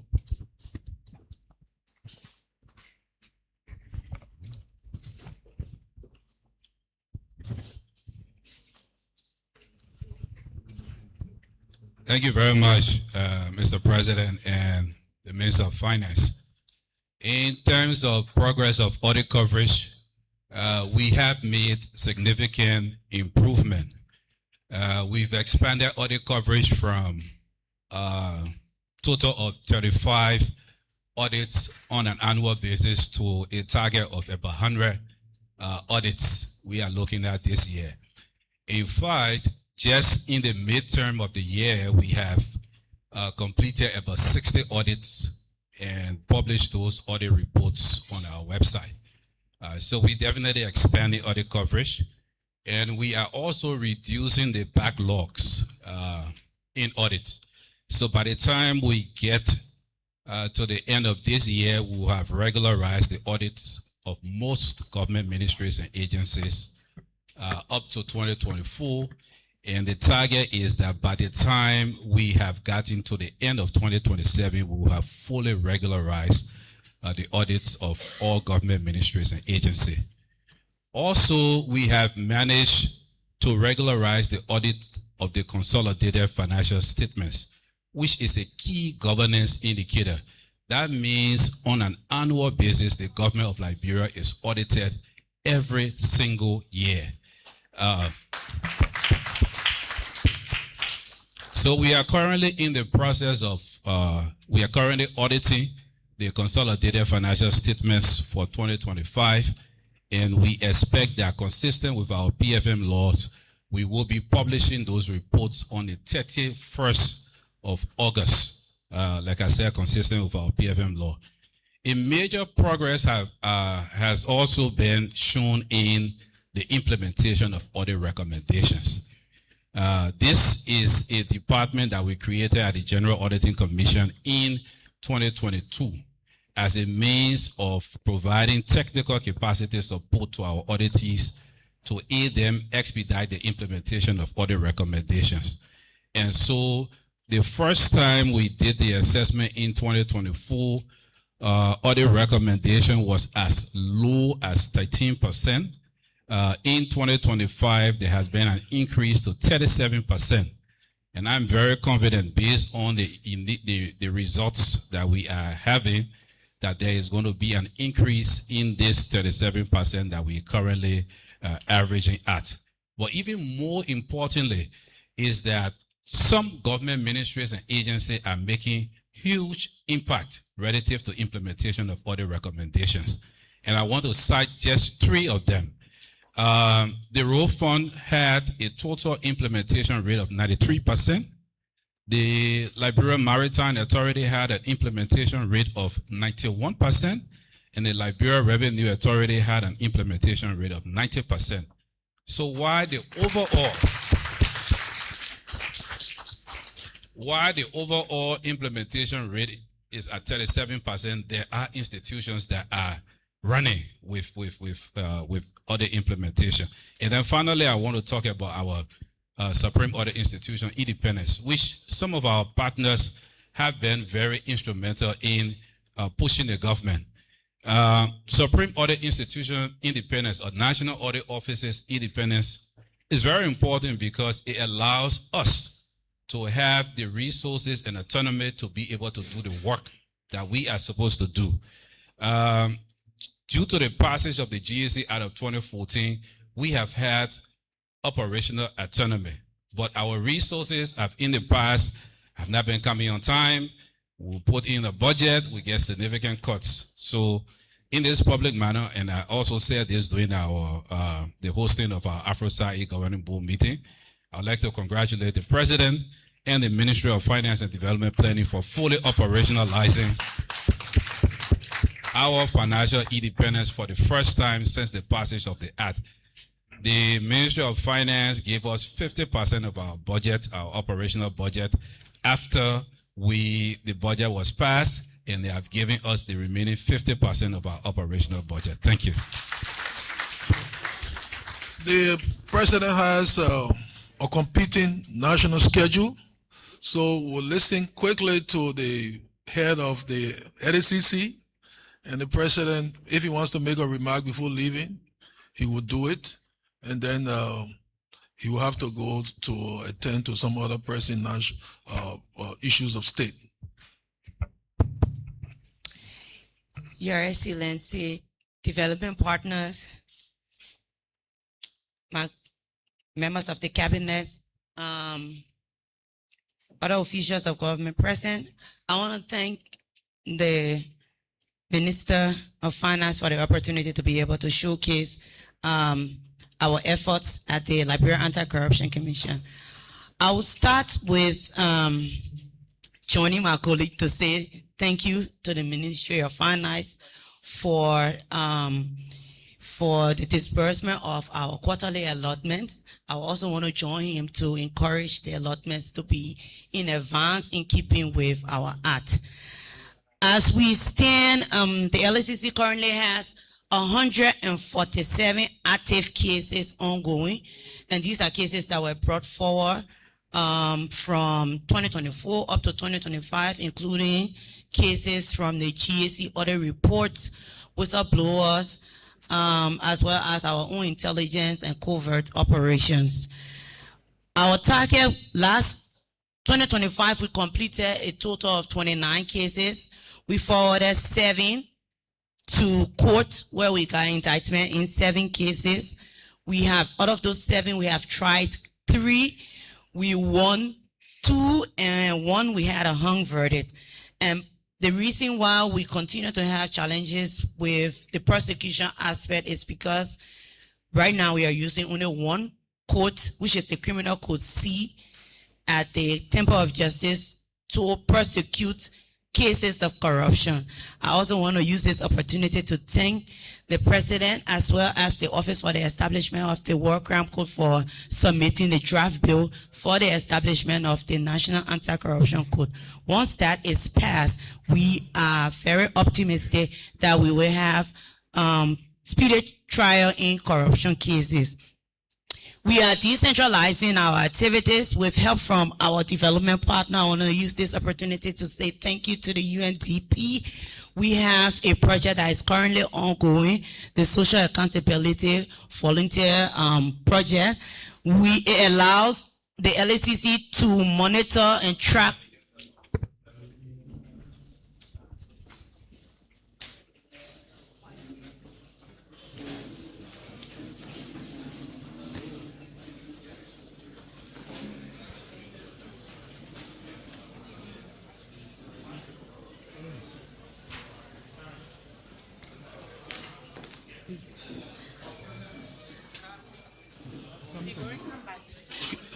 The president will return and will make a closing remark before departing. Okay. So, I'll continue. yeah, I think you can continue. So this project allows the LHCC to monitor ongoing projects in rural areas.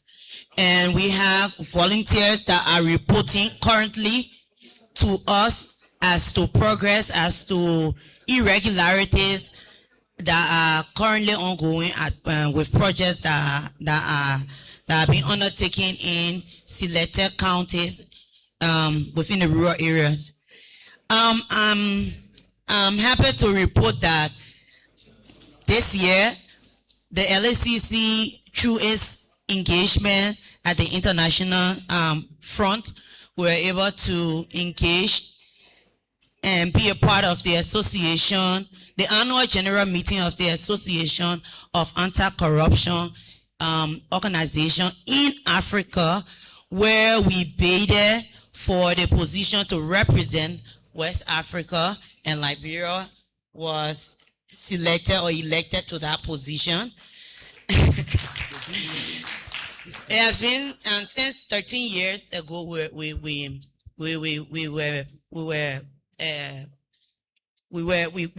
a part of that institution, and we were playing dominant role, but we are now beginning to engage the partners to be able to showcase Liberia and showcase what we are doing when it comes to fighting corruption in Liberia. So I will just stop here and also want to use this opportunity again to say thank you to the government through the Ministry of Finance. We look forward to receiving the rest Okay, thank you. our funding for 2026 to ensure that we implement our pillar under the areas agenda for inclusive development. Thank you. Thank you, Madam Chairperson. And one thing we didn't put here as, but I'm sure that the Auditor General and the Chairperson will give me the no objection to put forth. The President has always said that if you pretend to pay people, they will pretend to work. So government, with all its challenges, is trying to incentivize performance. So as I was saying,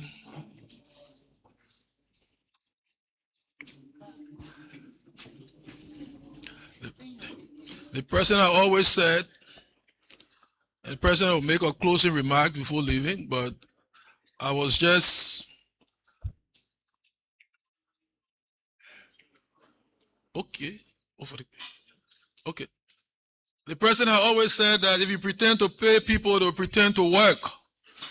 And he has given us the mandate to see how we can improve, but everything depends on revenue, challenges that we have to deal with, development agenda in roles, and debt and everything. But we started on this path, and we started with integrated institutions. We started with the judiciary. They've been reversed. I don't like to call the name, but they call something harmonization or alignment. So the judiciary, especially the Supreme Court and judges, have been put to their pre-harmonization levels. We started with them. And I can say, if I get a no objection from these two colleagues, that both the GAC and the LACC are at pre-harmonization levels.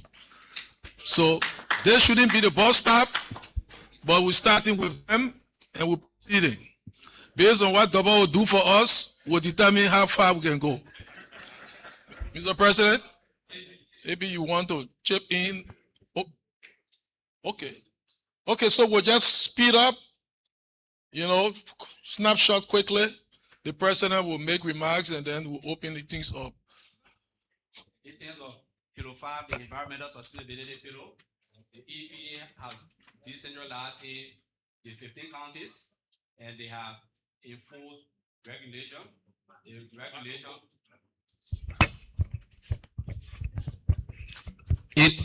In terms of the environmental sustainability pillar, the EPA has decentralized in the 15 counties, and also they succeeded in digitizing the environmental and social impact assessment processes. So businesses now can sit in the offices and file their reports online. Their regulatory enforcement also increased, and this resulted in 470 inspections, 58 permits were granted and 19 rejected. 39 investigations were done, and 2 fines were imposed in the tune of $15,000 US. Then, of course, Quickly from this, one of the most important thing here has to do with the last bullet. Yeah, major energy project. Yeah. we are using through the Liberia Rural Renewable Energy Agency, we are electrifying rural communities all across the country. Rural areas are being electrified through hydro and solar. I think through projects even with the EU, the World Bank and others. African Development. We have in Buchanan, the president was just there. He turned on the lights, Vonjama and other places. So things are happening there, and we want thanks to all of those that are helping the Liberian government to achieve these outcomes. Let's proceed. So in terms of Pillar 6 human capital development, there are significant achievements. For example, 2,193 volunteer teachers were placed on the payroll. Now they are fully employed, getting a salary. We talk about 4,700 girls being supplied with some menstrual hygiene education. Then up to 2,349 teachers were trained, 655 school teachers and 68 education officers were also trained. Then in terms of health, and health is one of the sectors that reported on all of the interventions in the AAID. They have 100% reporting rate, and they have been very, very cooperative. So the health ministry managed to establish the upgraded drug depots in 12 counties, and that has enhanced the efficiency in drugs distribution across various hospitals and clinics. They commenced the construction of 2 diagnosis centers. The one in Magibi County at the 14 Military Hospital is almost completed. GMB Son showcased that to us just recently. Then of course the one in Bon County is also nearing completion.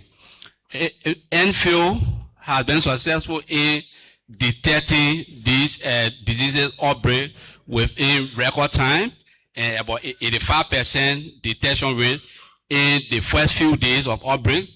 Of course, the Ministry of Health has been able to sustain the drug revolving fund in 487 health facilities. Now, okay. There are some outstanding issues. Some of the interventions that we have in the AAID that have not started and that may require funding to be able to accelerate. Then, for example, the Agriculture Enterprise Development Bank, which is very critical to support the agriculture value chain. The NSC needs to look at that. The Agriculture Mechanization Hub, about 13 of them almost completed. I spoke with the Deputy Minister just last night, and he told me they are all about 95% completed and they need to be operationalized. The good thing is that the Ministry of Agriculture is expecting to receive 304 pieces of agriculture equipment to host in the different hubs. Then of course, in terms of PFM reform, the program-based budgeting, it has been the plan of the Ministry of Finance and Development planning to transition to that, but there is still legal is not, the PFM law does not provide for us transitioning, and we need to look at the law to be able to do that. Then, yeah. Then in terms of delay in some bills, the overcrowdedness of prison and funding gap. So these are key things. Then another thing in the health sector too, the establishment of the oncology center. We understand that liver, heart diseases, those are diseases that are having serious impact on our people. With the NSC needs to look at that. And the issue of innovative financing, like the green financing, we got the how do you call it, the carbon market that we need to leverage. I know the leadership have been established. but that need to be accelerated. And also, in terms of youth empowerment, the TVET institution, we need to at least look at that to see how best to make more investment. I think so far, so good. Thank you very much. Mr. President, though we have reactions from others, but it's good to go back to the President for comments and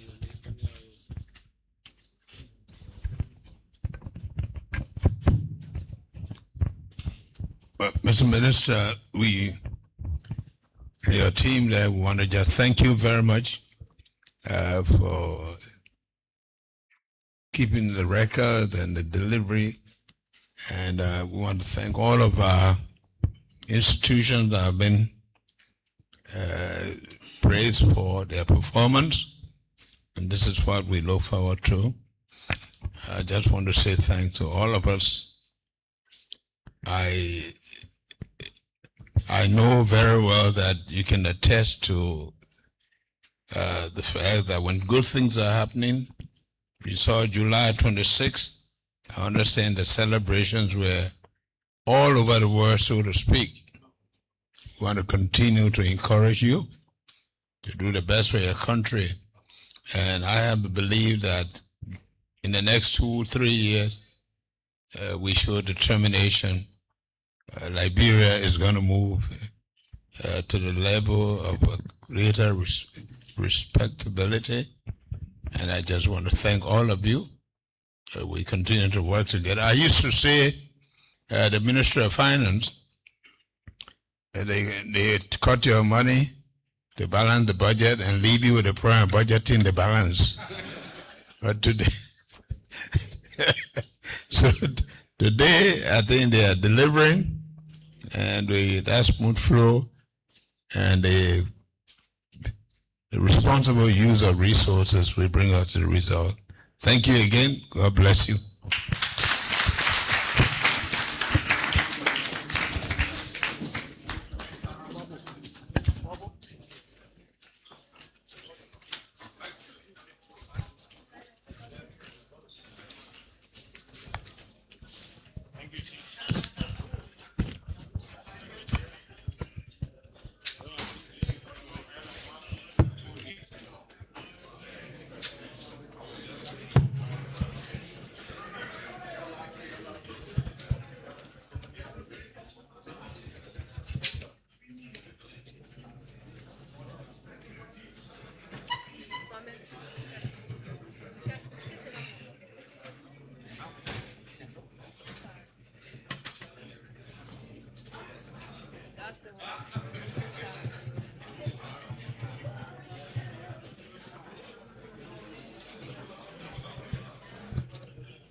A round of applause again for the President, His Excellency.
I expect all government officials, head of institutions, to remain in the hall. The meeting is not over yet. And I'm going to do a roll call. I'm definitely going to do a roll call.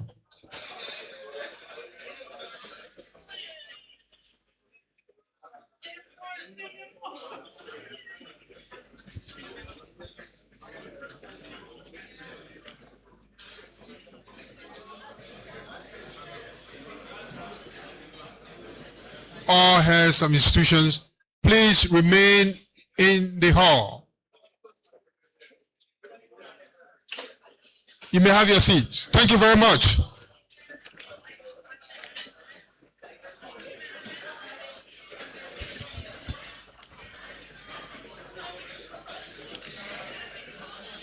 Please have your seats.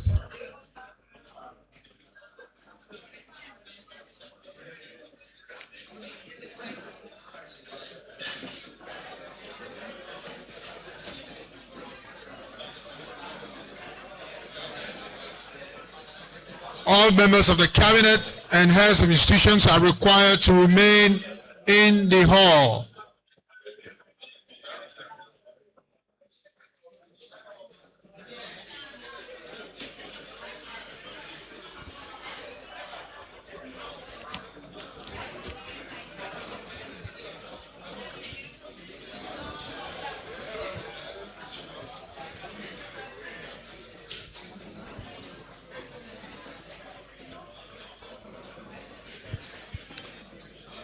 Thank you very much.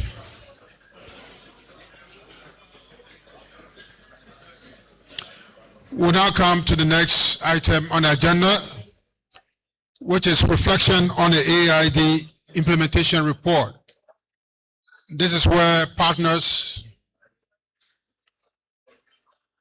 and other stakeholders will come in with some reflections on the presentation so far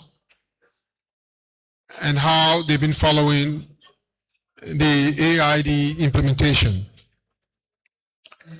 We'll now ask Mr. Nani B. Davis, who is President of the Liberia Chamber of Commerce, if he's here. Mr. Davis, are you here? Is someone from the Ministry of... Oh, the Chamber of Commerce, yes, please come over. Is it Catherine? Okay.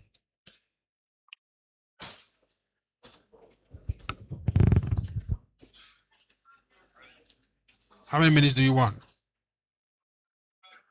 We'll give you 5 minutes. Eh?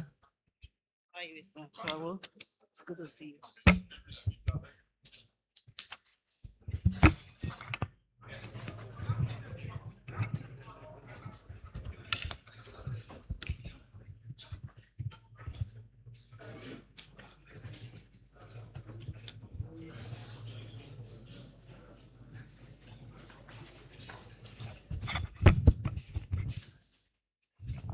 He has already left. His Excellency Joseph Iman Boakai, President of the Republic of Liberia, government ministers, head of government entities and other officials of government, members of the diplomatic corps, members of the National Committee, development partners, private sector colleagues, civil society organizations, distinguished ladies and gentlemen, all protocols observed. Good afternoon. I bring you greetings on behalf of the President of the Liberia Chamber of Commerce, Honorable O. Nadi B. Davis II, who is currently out of the country, as well as the Executive Council and the entire membership of the Chamber. The Liberia Chamber of Commerce congratulates the government on the progress made towards implementing the Arrest Agenda for Inclusive Development and is pleased to reaffirm the commitment of Liberia's private sector to supporting its successful implementation. The private sector is not only a beneficiary of national development, it is an indispensable partner in delivering it. Businesses create jobs, generate public revenues, stimulate innovation, expand trade, and provide the goods and services that sustain our economy and improve the lives of our people.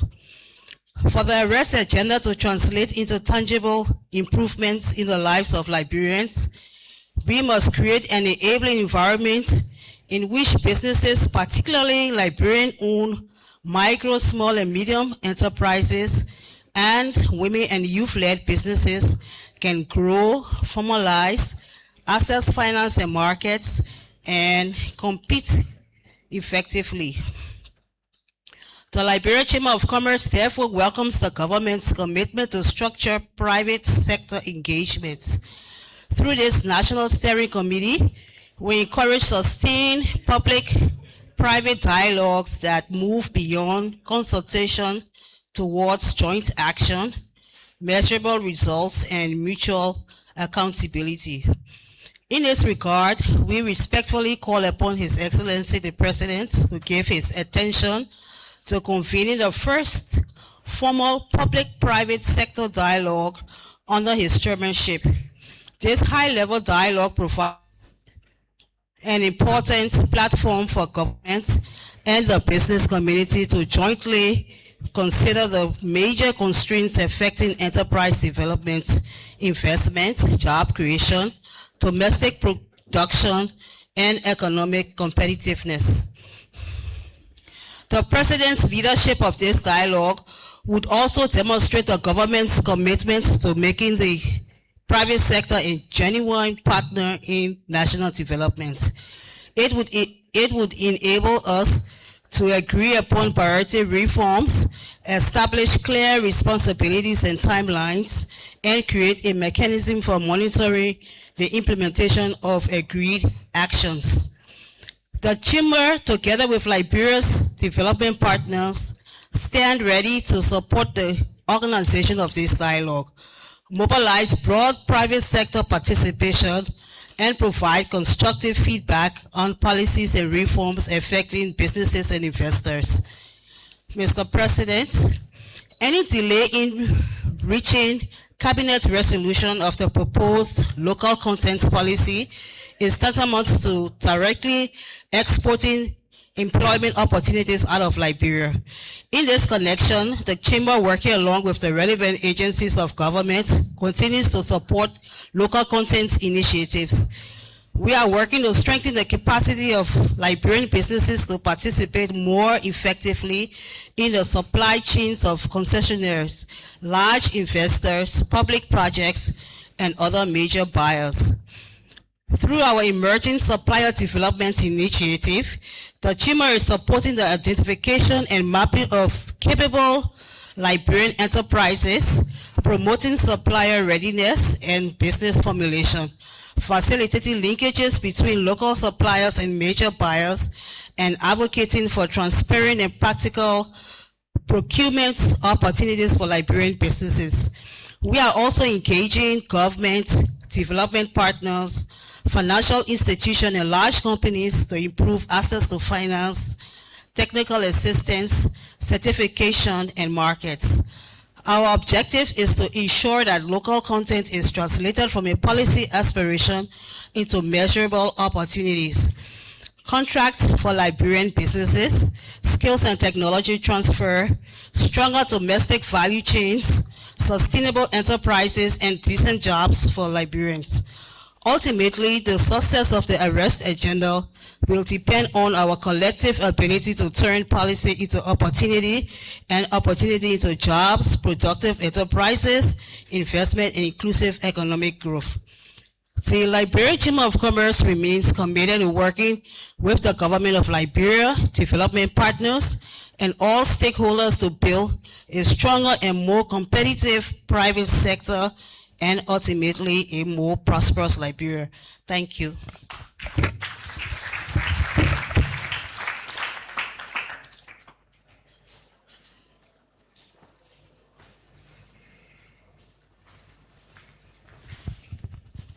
Thank you very much, Mrs. Catherine Camo from the Liberian Chamber of Commerce. Obviously, the private sector is a key partner in the implementation of the arrest agenda. Of course, we cannot move this economy without the private sector, which is why the local private sector ought to be empowered. And we agree with you. We've been having this conversation with His Excellency about the private sector dual dialogue, and we're going to work closely with the Ministry of Finance and Development Planning to ensure that we have that dialogue going. Next is the National Civil Society Council of Liberia. I mean, they are a major partner of ours. We connect to the people through civil society, and they have a key role to play in the implementation of the agenda. More so, also disseminating information about how people respond, how they react to the impact of the delivery that we are going to make under the AAID. So I will now call on Mr. Lawrence Yelu, if he's here, to join us on this podium.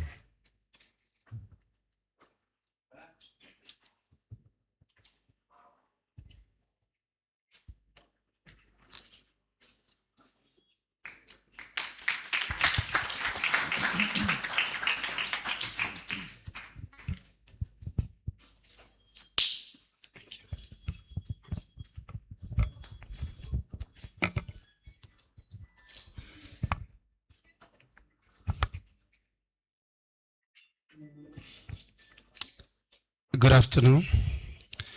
I want to stay on the existing protocols, so I make use of my time, and it is duly observed and sustained. And then the first thing I want to start with is a big thanks to the government of Liberia for coming always to the realization that the sectors of governance should come to the table at all times. The first sector, the government, comprising of its three branches. The second sector, the private sector, the engine of growth for any society. The civil society, which is the third critical sector that bridges the gap of trust between government and its people. The fourth sector, the media.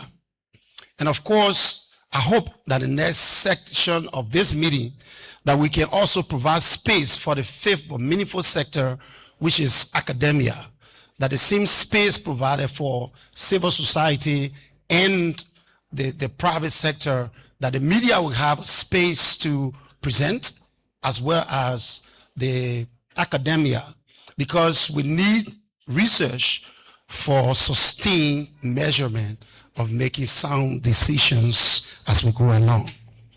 On this note, I also want to emphasize and agree with the president in his speech earlier that it is a hard call when he was ending to emphasize the civic space and that ecosystem as an active and sustained call for engaging.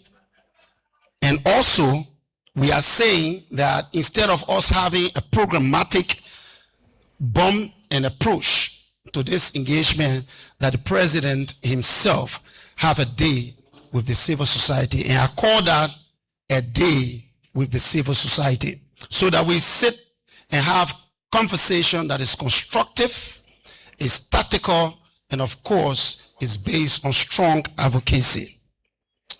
Ladies and gentlemen, as we pay close attention to the AAID and its presentation, the civic space is of course taking this meeting not just as a mere procedural section, but we call it a defining moment for Liberia and our journey towards inclusive development.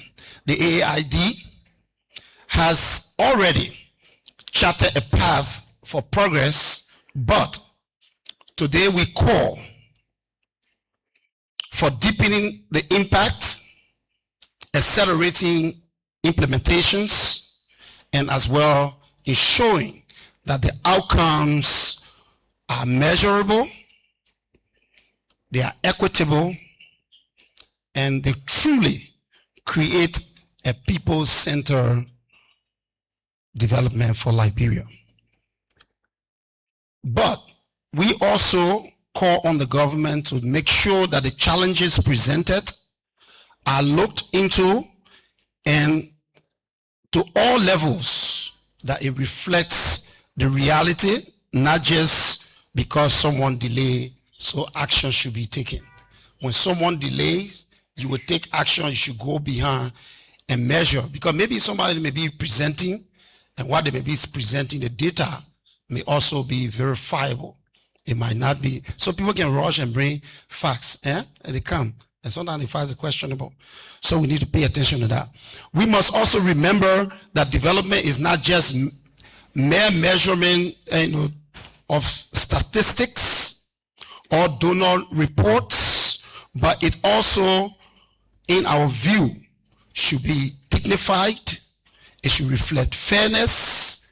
It should reflect the resilience of the people. The AAID agenda must therefore prioritize: 1, equitable service delivery for Liberians, reaching to rural areas and also to marginalized groups. 2, transparent government, and that governance should also be the strengthening of trust between citizens and delivery institutions.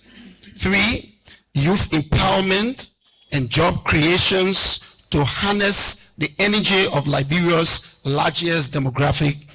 And of course, number 4, gender inclusion, that ensures that women are at the center of decision making and economic participation. Finally, that the communities are resilient in order to build their own local and have local ownership to the development that we've established. In this note, we encourage the government to embrace civil society not just as partners or critic, but our advocacy is not merely opposition, it is patriotism. Our voice is not disruptive, it is constructive. The lenses through which we see partnership from civil society angle should not be seen as a caricature of representation, but also as an image of fact and a plurality of voices that truly includes in development. Together, we can solidify the gains of the AAID, accelerate its implementation into outcomes, and to which they are measurable, people-centered, and of course, transformative. We encourage the government to uphold accountability, respect for the rule of law, transparency, and enhancing democratic values along these lines. Finally, on behalf of the National Civil Society Council of Liberia and its members across the country, we reaffirm the people are watching, the people are hopeful, the people are ready.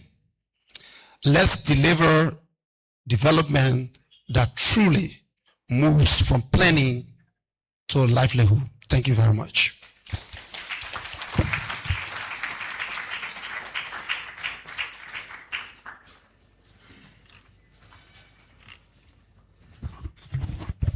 Thank you very much, Mr. Yelu. You obviously, excuse me, we are in advanced stage of organizing the meeting between civil society and His Excellency. That will be announced pretty soon. I also pick up your point about equity. I think growth should be equal. When growth is equal, it spreads across. And also, I thank you for re-emphasizing the point about our youth. I think they should be the bulwark of our development, since that demographic dividend is something that we all agree to leverage. I would now like to call on Her Excellency Isabella Le Gouleg, Ambassador of France and Chair of the Cooperating Partner Group.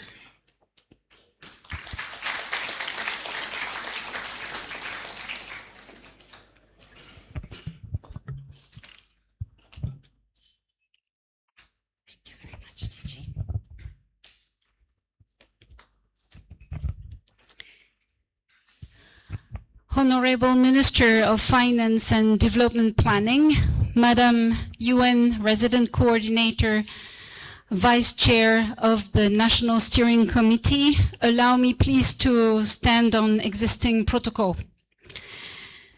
I sincerely thank the government of Liberia to give me the opportunity to make a few remarks today on behalf of the development partners at this first National Steering Committee for the implementation of the AAID. France, through the French Agency for Development, the AFD, is currently co-chair with UNFPA for the multilateral partners of the Coordinating Partners Group, the CPG. So to give a little bit of flesh to this introduction, I would like to introduce you to Elliot and to Elliot Soti and to Madi Biai. So please, can you stand so that everyone knows who are the chairpersons of the CPG? Thank you. So the CPG meets every last Thursday of the month to ensure synergies between different programs, projects and activities funded by the DPs, and importantly, alignment with the Arrest Agenda for Inclusive Development of the Government of Liberia in order to support its implementation.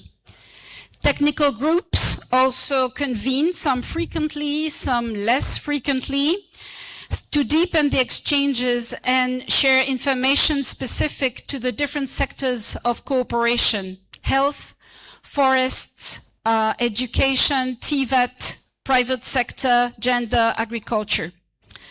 On the DP side, there is an explicit need for enhanced and strategic coordination with the government of Liberia to ensure that interventions are complementary and to optimize the resources allocation and the results delivery.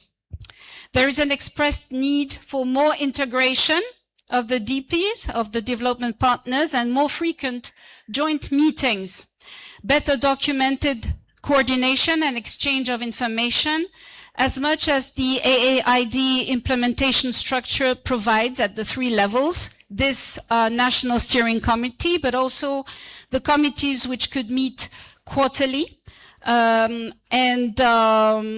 National Coordination Committee, which includes the CPG, the Technical Committee, which includes the partners of the technical working groups. So there is currently a need for clarification in the format of the meetings, the participants, the frequency, the minutes shared. So development partners kindly ask for the means to support efficiently the government of Liberia with a frequent and open dialogue, systematically followed up. The need for more coordination to be absolutely complete is also on the development partners side, among ourselves. Allow me to share a small experience I had in my past professional life. Just before my appointment as Ambassador of France to Liberia, I was the head of the cooperation and cultural action of our embassy in Benin. And the last year of my assignment, I was co-chairing the Development Partners Group in Cotonou, so I could experience the difficulty of coordinating partners themselves and of having everyone on board at the same level of involvement and of avoiding overlapping programs. More importantly, even, we, the development partners, have to keep in mind that at all times, that our role is foremost to support the policies and development agenda of the country we have the opportunity to work with. An agenda which has been designed by this country for its own development. So in Liberia, DPs are eager to cooperate closer with the government in order to achieve a deeper technical integration and dialogue, with the necessity, as the agenda provides, to have along with us civil society, private sector, and the diaspora. I would like to share a few concrete examples of what could be discussed more in depth from our point of view. I think we all agree that a robust reporting and data management system is essential to enhance the coordination. Is the current system, Liberia dashboard, satisfactory? Can it be improved? How can the DPs, the partners, assist on that? Would the Ministry of Finance and Development Planning agree to plan a systematic annual portfolio review with each DP? This would help the government to gain a more precise and comprehensive overview of the current development landscape. A third and last example, could annualized objectives instead of only the final year of the agenda, 2029, be determined in order to define the monitoring and analysis of the implementation of the agenda and to refine, and enable Liberia adjust strategies and priorities on an ongoing basis. The partners I must say that the partners are impressed by the government of Liberia's work as outlined in the Year 1 report on the implementation of the AAID. And the draft implementation reports for the first semester of 2026. The achievements, as well as the macroeconomic results observed by IMF in the framework of the 4th review of the extended credit facility, and which the Honorable Minister of Finance detailed in his presentation, are outstanding, as well as the first year of the EU budget support. Liberia managed to mobilize the full 21 million, I think, on the 50 some. I didn't write down the number of the budget support. So the results are really very impressive. They demonstrate a result-oriented mindset, the government commitment to achieve its goals for the sustainable development of the country, and its determination to see the 2030 vision fulfilled. The reports identify the key challenges and present the lessons learned. They also underline the necessity to strengthen coordination and deepen collaboration with development partners in order to sustain the momentum and translate reforms into lasting impact. Development partners agree completely and are eager to work along the government of Liberia on its observations and realign priorities. Of course, challenges persist, which the reports outline perfectly. I will dwell on only one challenge, which concerns the DPs directly. Resource mobilization in a fast-changing international aid context is one substantial challenge Liberia has to face. International aid for development has decreased sharply in the past few years and should not rise again in the coming years, the ones covered by the agenda. Though it is a big challenge and a major concern as to ways to decrease Liberia's reliance on external fundings, it may also be an opportunity. Mobilization of domestic resources and ownership, promoted by the Paris Declaration since 2005, aim to place developing countries at the heart of the definition and the implementation of their policies, while maintaining a framework of international cooperation and solidarity in the spirit of mutually beneficial partnerships. In this context, development partners are mobilized to support the national efforts in using drastically reduced external resources effectively and ensuring that funds are being well spent. DP strongly encourage the government of Liberia to continue with determination the fight against corruption, a scourge that hinders a country's development. We also encourage the government of Liberia to continue increasing its domestic resources mobilization in a sustainable way. It has doubled since 2023. All 6 pillars in the agenda aim at this goal, but we are here to accompany the endeavors of the government with the existing programs and also to help unlock significant funding through different means, such as co-financing mechanisms, which is another topic of discussion in the densified dialogue we would like to engage with Liberia, and through private sector development, attractivity of investments, and bettering the business climate. In closing, I would like to encourage all of us to decide that we will agree in the next few days on suitable dates for the meetings of the National Coordination Committee and the Technical Committee, and inclusive of civil society, private sector, and diaspora, as well as for the Development Partners Strategic Retreat.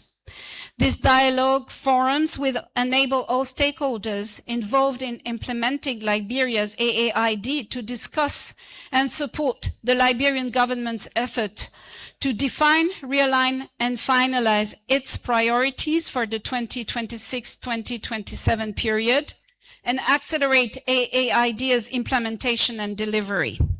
I thank you for your attention.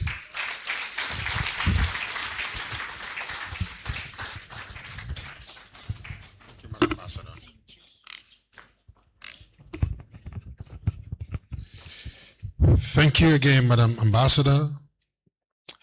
We couldn't develop a resort orientation without the support of our partners for pushing us doing that. So thank you so much for the compliment.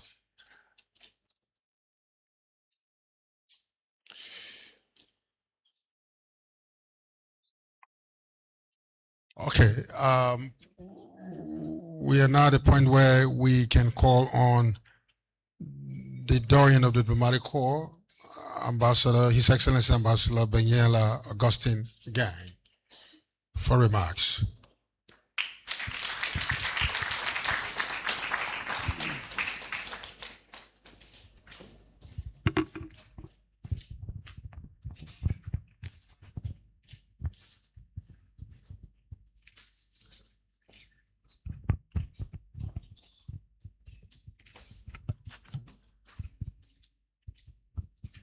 Before I write on existing protocol, I would like to salute His Excellency and the Honorable Minister of Finance and the resident coordinator of the UN system, and of course the previous speaker in her capacity as chair of the CPG, and all other members here present. I would like to congratulate Liberia initially for conceiving the AAID, a very exhaustive and holistic program. We appreciate these follow-up meetings and stock-taking sessions, which show the desire to really realize inclusivity of the development agenda. I must commend that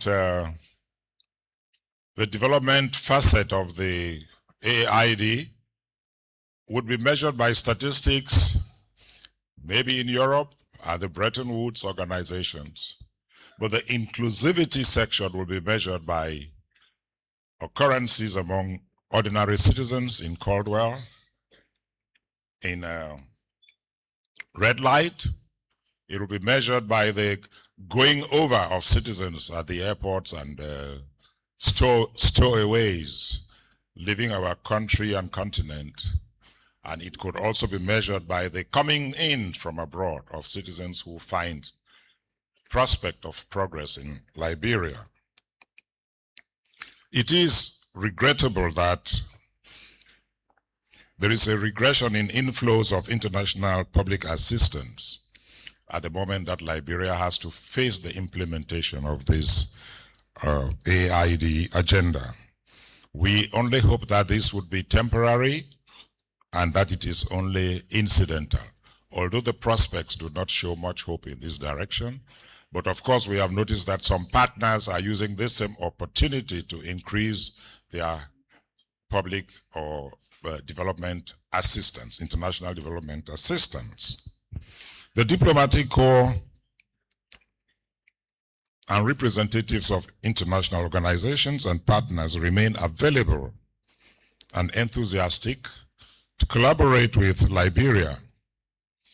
And I take as mine the comments made already by the UN system and by Madam Ambassador of France in her other capacity as proof of this enthusiasm.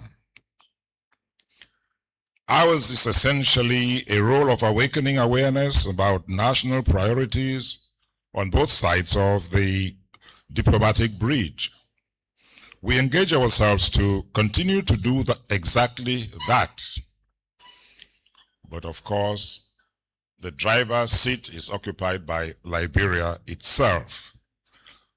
For us to continue being fruitful in our own enterprise as partners of Liberia, we would humbly suggest that the holding of more regular consultation meetings on the evolution of the AAID ideal, on time frames for measuring action, on resource persons specifically charged with giving impetus to the agenda.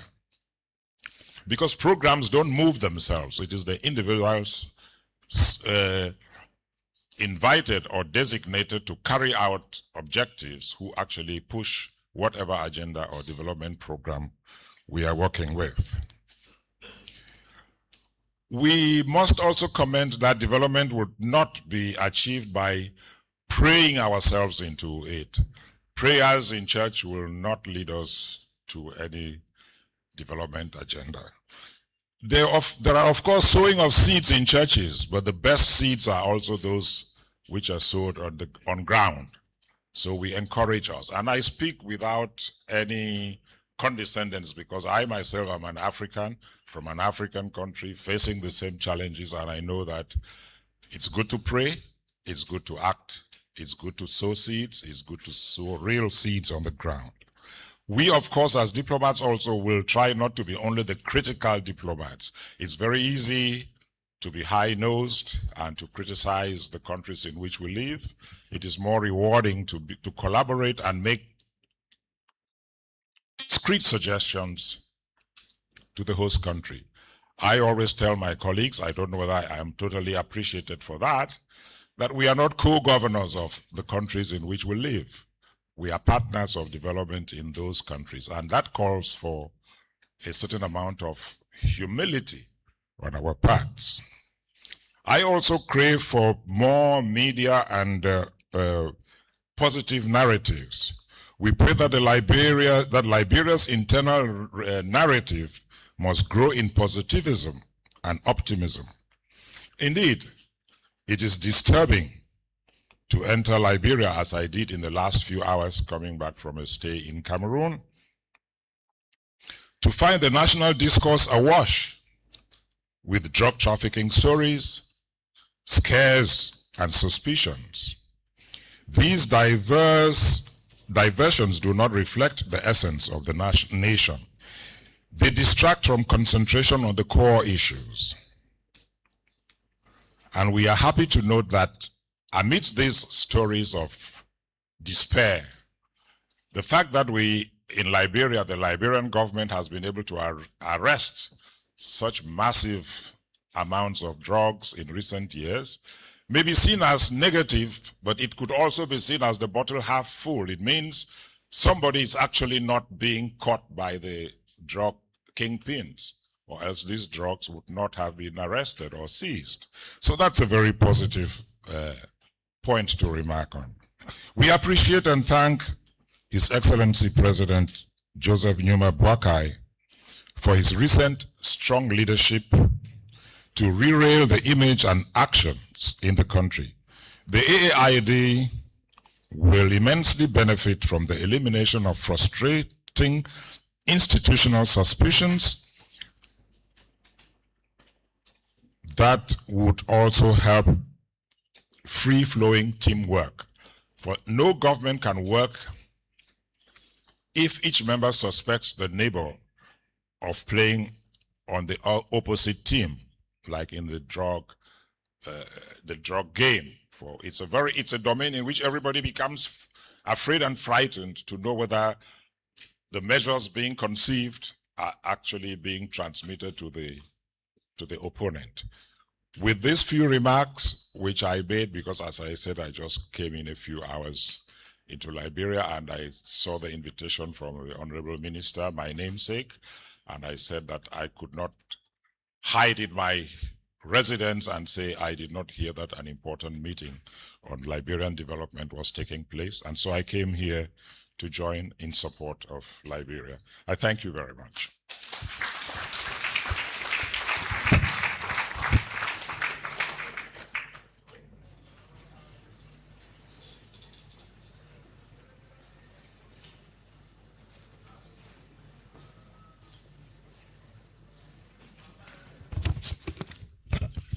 Thank you, Ambassador Gang, for the positive outlook of our country and the support of members of the diplomatic corps.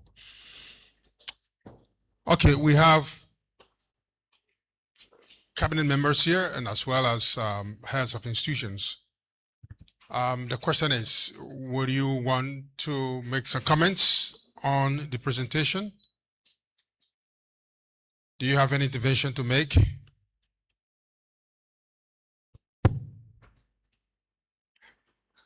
Well, it seems they are all in agreement with what has been presented here, and they are all on course to implement the agenda. All right, so if there is no further comment or intervention regarding the presentation, then of course we'll go to the next item, which is the call to action. Madam Ms. Nicole Harrigens, she's from the Cabinet Office. She'll be reading the call to action after the steering committee meeting.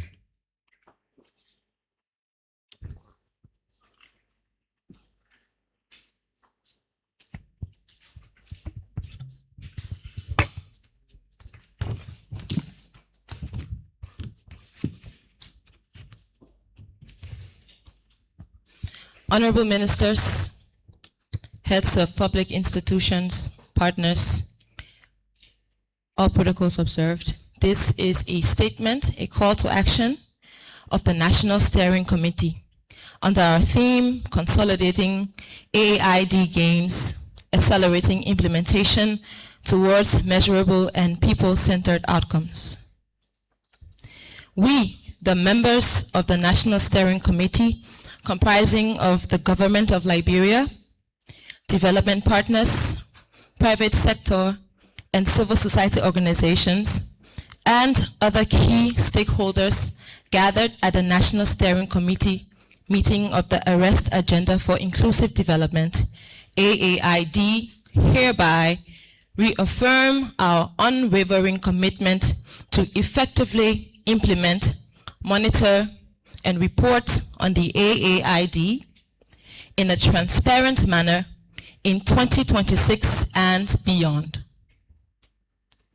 Having reviewed the achievements, challenges, and lessons emerging from the first 1.5 years of implementation, we acknowledge that the AAID is a shared national commitment to translate policies, reforms, and investments into inclusive growth, improved public service, stronger institutions, greater accountability, and tangible improvements in the lives of Liberians across all communities. We therefore collectively commit to the following. Consolidate year one gains by scaling up successes across all AAID pillars and addressing implementation gaps and ensuring that lessons learned inform the subsequent implementation. Diversifying development financing and partnerships by enhancing domestic resource mobilization, deepen engagement with development partners to better align financing and disbursements with agreed AAID priorities, strengthen engagement with the private sector and diaspora to attract investments in strategic sectors, explore innovative and blended financing mechanisms, and safeguard and sustain AAID financing and implementation amid evolving domestic and global economic pressures. Strengthen accountability mechanisms, ensuring ministries, agencies, and commissions and development partners as well as private sectors and CSO fulfill their respective commitments with transparency and measurable results. Align AAID priorities with national, regional, and global dynamics, ensuring Liberia development remains responsive to emerging challenges and opportunities while advancing its commitments to the Sustainable Development Goals and the African Union's Agenda for 2063. Empower citizens and communities by strengthening their participation and ensuring that women, youth, persons with disabilities, and other vulnerable groups are both active participants and beneficiaries of the national development. Renew political and institutional support. Why? By galvanizing leadership at the national and subnational level to champion the AAID as Liberia's pathway to resilience and prosperity.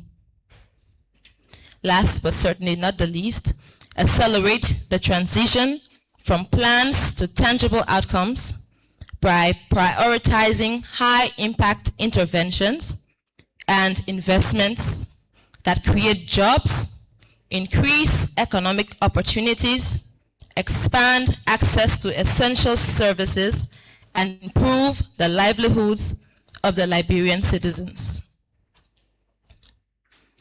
Recognizing that achieving the objectives of the AAID will require sustained commitment, strong coordination, and effective resource mobilization, we therefore commit to strengthening systems and partnerships necessary to ensure that implementation remains responsive, efficient, and transparent, and firmly focused on measurable development impacts. This call to action reflects our collective determination to move decisively from strategy to implementation, from commitments to measurable results, and from plans to lasting impact. We therefore call upon all stakeholders, including the government of Liberia, development partners, the private sector, civil society organizations, academia, communities, and the Liberian diaspora to strengthen collaboration and ownership of the AAID and to contribute to its successful implementation. Together, we reaffirm our commitment to building a Liberia that is inclusive, accountable, resilient, prosperous, and responsive to the aspirations of its citizens. The time for accelerated implementation is now. Our success will be measured not simply by plans we develop, but by the tangible improvements these plans deliver in the daily lives of the Liberian people. Thank you.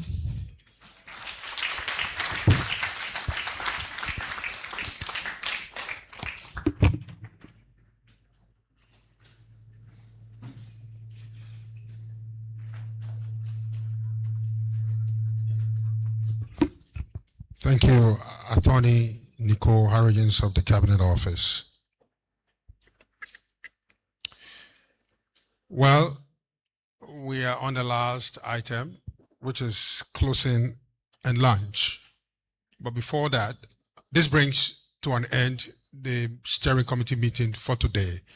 I would like to thank everyone for showing up and for fully participating in this. I mean, this is really encouraging to see all our partners, members of the Diplomatic and Consular Corps, our heads of institutions in this hall, patiently and quietly following proceedings. We have a call to action, and that action is to ensure that the AAID is seamlessly implemented to result into tangible outcome to improve the livelihoods of our people. I would like to say thank you so much for coming. Thank you for participating. And we look forward to cooperating with you going forward in the next few months and a year before the next steering committee meeting. I will now ask the platform guests to come forward for a photograph, official photograph.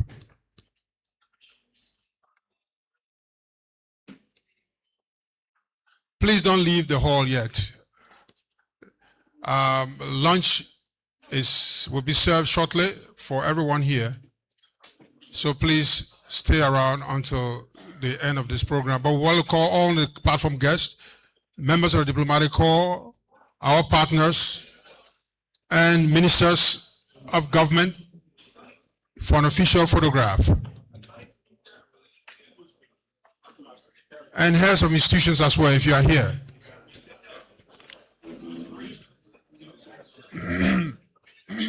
We'll ask protocol to organize this session, please.